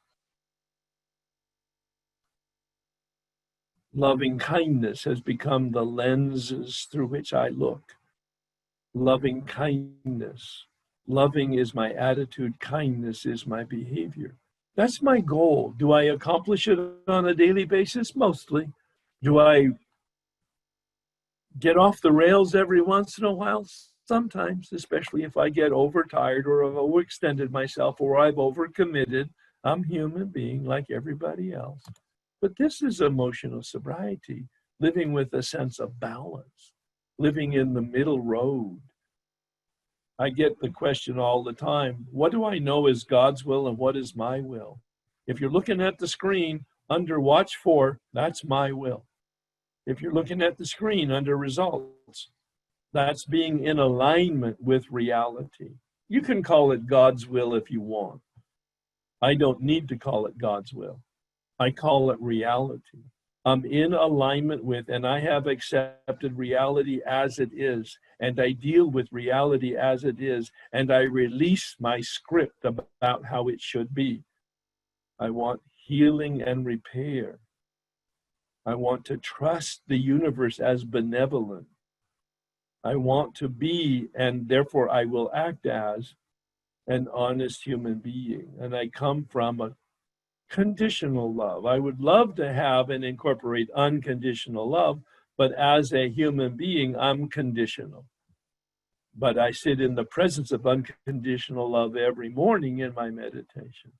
I sit in the presence of unconditional love every morning, hoping to absorb and be absorbed by it. Emotional sobriety is basically human development. We go from dependence, even on addiction, to independence. That's the abstinence that we're looking for. But real maturity and real human development develops to interdependence. And it's the balance of interdependence and independence that is the human life that you want to lead, that's called emotional sobriety.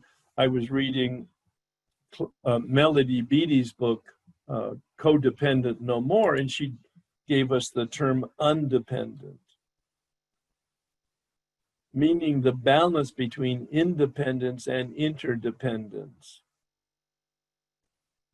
This is the rite of passage into true adulthood, both psychological maturity as well as spiritual maturity, where I'm completely independent in the sense of the center of my gravity is deep within myself, but I realize I'm a social human being with connections to other people and a responsibility, actually. Each one of us has our own responsibility to the environment around us. They're organically connected, as a coin is organically connected with both sides of the coin. Step 11 and step 12. The perfect transition for us. I see step 11 and step 12 as a coin having two sides, a relationship with other with a capital O and a relationship with other with a small o. The step itself, step 11, says to improve my conscious contact. I use the word enlarge my consciousness, enlarge my spiritual growth in step 12 because of the phrase in the big book on page 14, where Bill says we perfect and enlarge our spiritual life through work and self-sacrifice for others. Oh, I enlarge my spiritual life, not through prayer and meditation, but through actual helping other people. This is spiritual sobriety, a coin that has two sides. Obviously, at least if you've read step 11 in the 12 and 12, you can see what Bill says about inventory, that it's organically connected to meditation because you keep the channel clear so that the channel can be filled. Steps of 10 and 11 are themselves a coin of a relationship with God and a relationship with ourselves. Step 10 is a spot check inventory, it says in step 10 in the 12 and 12. We don't do it at night. We don't do it in writing. We do it on the spot when I'm disturbed. Step 11 has its own inventory. On pages 85 to 88, it says, when we retire at night, we do inventory. Some of it's the same kind as the step 4 and the step 10, but even in step 11, it's a little more positive, looking at our assets and our contribution and what we can do better tomorrow for our growth, for our contribution to humanity. Prayer and meditation is probably my most favorite subject. I have done more work, more recordings, and I have a book on it called Practicing the Here and Now that was published by Hazelton in 2017, if you're interested. It has a panoramic view of what I call intentional consciousness, Prayer is when I'm talking to God. Meditation is when I'm listening to God. Contemplation is when I'm sitting in the presence of God. Prayer and meditation are the instructions of step 11. It says, upon awakening, we ask God to direct our thinking. In 1988, the man who took me through the steps broke the code for me finally on meditation. What is it? Now, I was a monk for 7 years. I was 7 years studying to be a Catholic priest. I had the vows of poverty, chastity, and obedience, and the environment was silence. I was silent for 7 years. I left the monastery in 1964 and hung up my black robe and didn't meditate again for another 25 years. What's that? Well, that's because it had come from the outside, not the inside. I took my robe off and I left my meditation behind with my robe because it was all given to me from the outside. It had no value to me from the inside. And Bill said, we will do meditation when we have a value proposition. As air, water, sunshine, and food are necessary for the nourishment and sustenance of the body, prayer and meditation are absolutely necessary for the sustenance and nourishment of the spirit. And then you have to ask, if you're not doing it, do you believe what I just said? Do you believe what Bill says in the 12 and 12? Do you believe that step 11 is actually important on a daily basis? If you're not doing it, you don't believe it. I am very confrontive that way. If you're not doing it, you don't believe it. Don't tell me your excuses and your story. If you don't know how to do it, find somebody who will help you. If you don't have time, then it's not of value to you. We do what we have, what we make of value to ourselves. And this man said to me, Herb, the instructions are very simple. They were so simple, I missed them. But because he explained it to me and I heard it, I have understood meditation and practiced it for the last 32 years on a fairly consistent basis. It says, upon awakening, we ask God to direct our thinking. He said, Herb, that's a prayer. Anytime it suggests that you talk to God, that's a prayer. God, please direct my thinking. Now, here's what's not in the big book. Then you begin thinking, trusting that your thoughts are the answer to your prayer. Oh my God. I'm going to repeat it. It's the code breaker for meditation. Meditation in the dictionary is directed thinking. It is not no thinking and silence and quiet and distance from the mind, which is the ignorance of people who don't understand what meditation is.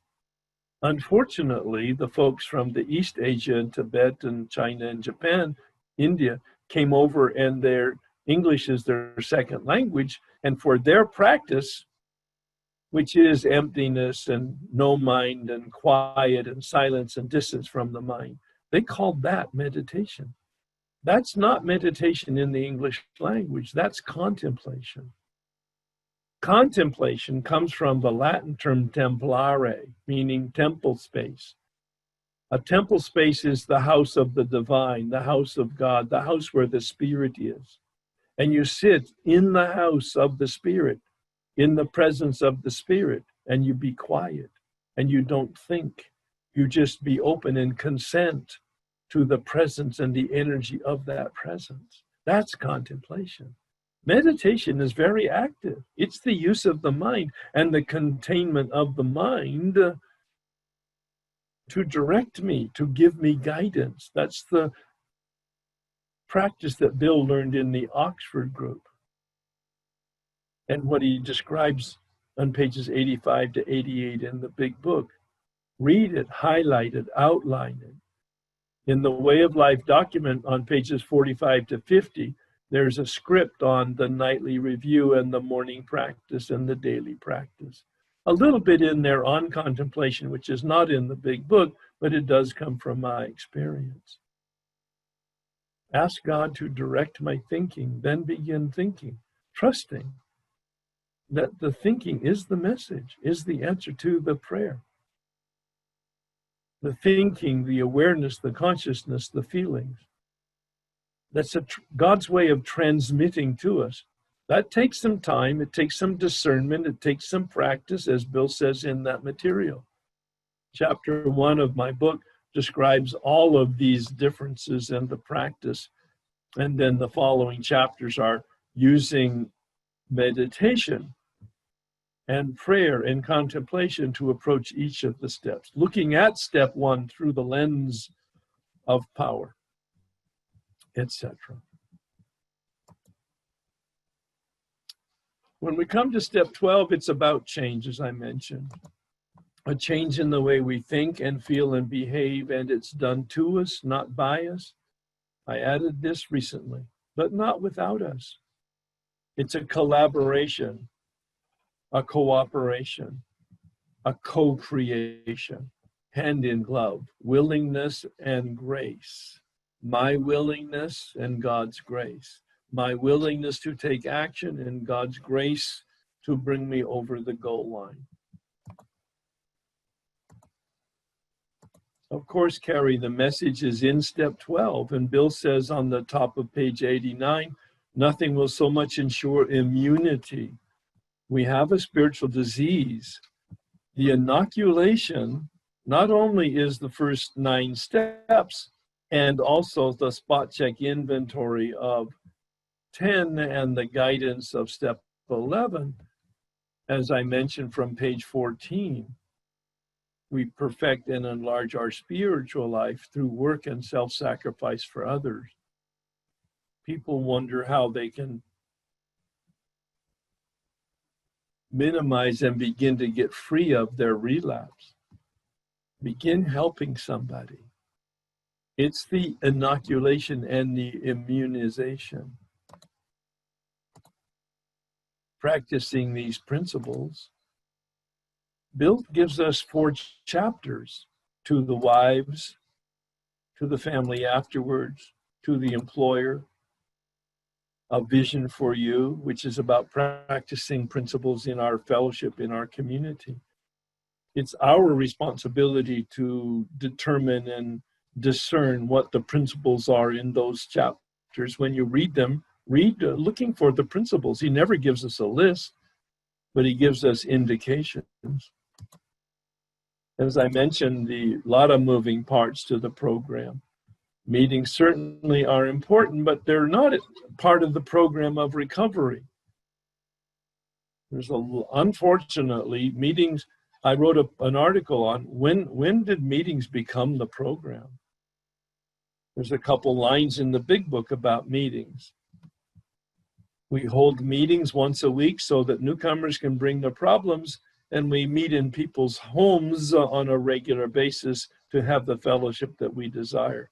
But it's not the program of recovery. I'm not dismissing meetings. They're critically important in the sense of the support of the work that we do. But the work that we do comes out of the instruction manual, are the steps that have a precise process. Prayer, because in fact we're powerless. Service, because of contrary action. But the most important aspect is sponsorship, as I've mentioned. The word sponsor is not in the big book. But on page 18, it has a couple paragraphs that profiles what it might look like, both the activity and the profile of a sponsor. You might take a look at that. For accountability and as a teacher.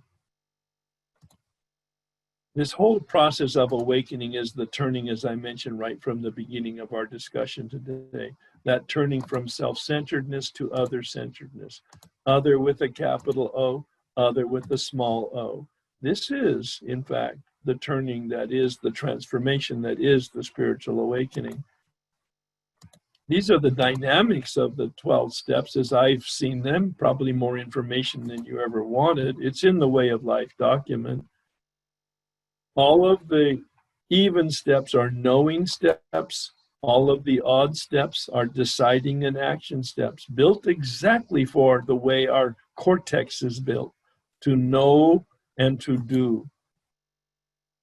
And step 11 and 12 reinforce that, improving our knowing and improving our doing. This is spiritual sobriety. It's a process. As I mentioned, the dimmer switch, it goes up a notch at a time. Physical sobriety, emotional sobriety, spiritual sobriety, but it also goes down a notch at a time. In the same way it goes up and integrates slowly, it goes backwards slowly and disintegrates. With a little bit of unmanageability that's untreated, the spiritual malady corrodes the spiritual shield, and the obsession comes back. We're vulnerable to the obsession. And once the obsession hijacks us, we will relapse. The light diminishes and the darkness returns and enlarges. I'm just going to put these up very quickly. You can look at them in the Way of Life document. People ask again, what is God's will and what is my will? The items on the left-hand side are a process or a product of my will out of alignment. The items on the right-hand side are the process and the product of my will in alignment with reality. I don't need to use the word God. I don't need to use the word spirituality. I really just need to address our own humanity. My will in alignment with reality will give me this flow of love and trust and principles and honesty and freedom and healthy self-worth. But I have to be willing to do that. In contrast to my willfulness, the use of my will, instincts gone awry, self-will run riot. We come out of the world of self through steps 1 through 9 into the world of the spirit and we maintain that in steps 10 through 12. This is optimal recovery, steps 1 through 9, in contrast to optimal living, steps 10 through 12. It's freedom and happiness. That's what it does promise us, doesn't it? Happy, joyous, and free. Happy, joyous, and free. This is the experience of happiness, felt satisfaction and enjoyment, a sense of self-acceptance. These coming from the positive psychology that's been studied in the last 20 years and the whole subject and science of happiness. Harmony, alignment. This is what we get in terms of steps 10, 11, and 12. Freedom from irksome cares and a radiant contentment. Are those kind of the words that you can use to apply to your current life today as you're listening and watching and participating in this event that we're having today? It's a balance, pleasure and that comes from the brainstem and meaning, that comes from the limbic system and the sense of cortex and the sense of value. I would spend an awful lot more time, as you can tell, on these. I'm just giving you the summary of the slides. To reduce suffering and increase joy. That doesn't get any simpler. Feelings are critically important. Paul raised the question earlier about feelings. Feelings are critically important. They're signals, they're the thermostat that tell us whether we're suffering or whether we're having fun. And the recommendation is stop the actions that create suffering and increase the actions that create joy. Oh my God, can you hear it? If you're suffering, figure out how to stop it. If you're having fun and happiness and joy and contentment, figure out how to continue it. It really is that simple. I can't do it on my own. I need help from a power other than myself in meditation. And I need objectivity from other than myself in accountability. The spiritual, 12-step spirituality has a real wonderful formula. It's in, I think it's in the big book or the 12 and 12. I'm actually not sure where it came from. trust God, clean house, help others. That's our way of life. That's the recommendation for our daily practice of living life. Who is coming to save me? Nobody's coming. That was a sign over a psychologist's office. Nobody's coming. I just love its directness. But in my meditation, I discovered I'm the one I am waiting for. Nobody's coming. Who is coming to save them? We are the one they are waiting for. There's the message of immunization for ourselves when we carry the message of recovery for other people. Becoming a lantern and lighting the path. I become a lantern, that's sponsorship for me. I'm not the light, I'm a lantern. I want the light to shine through me, therefore I have to keep the lantern and the lenses clean and clear and the light very bright. Step 11. Step 10 helps me to keep the lenses clear. Step 11 helps me to have a brighter light. And step 12 is then lighting the path for other people. So I'll be happy to ask here 5 or 10 minutes worth of questions, and then we'll close with the prayer of St. Francis, which I consider to be the prayer of transformation.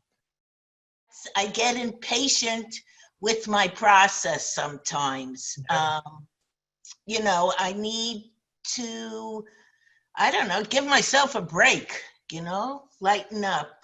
It's okay, I'm doing fine. Just easy does it, easy does it.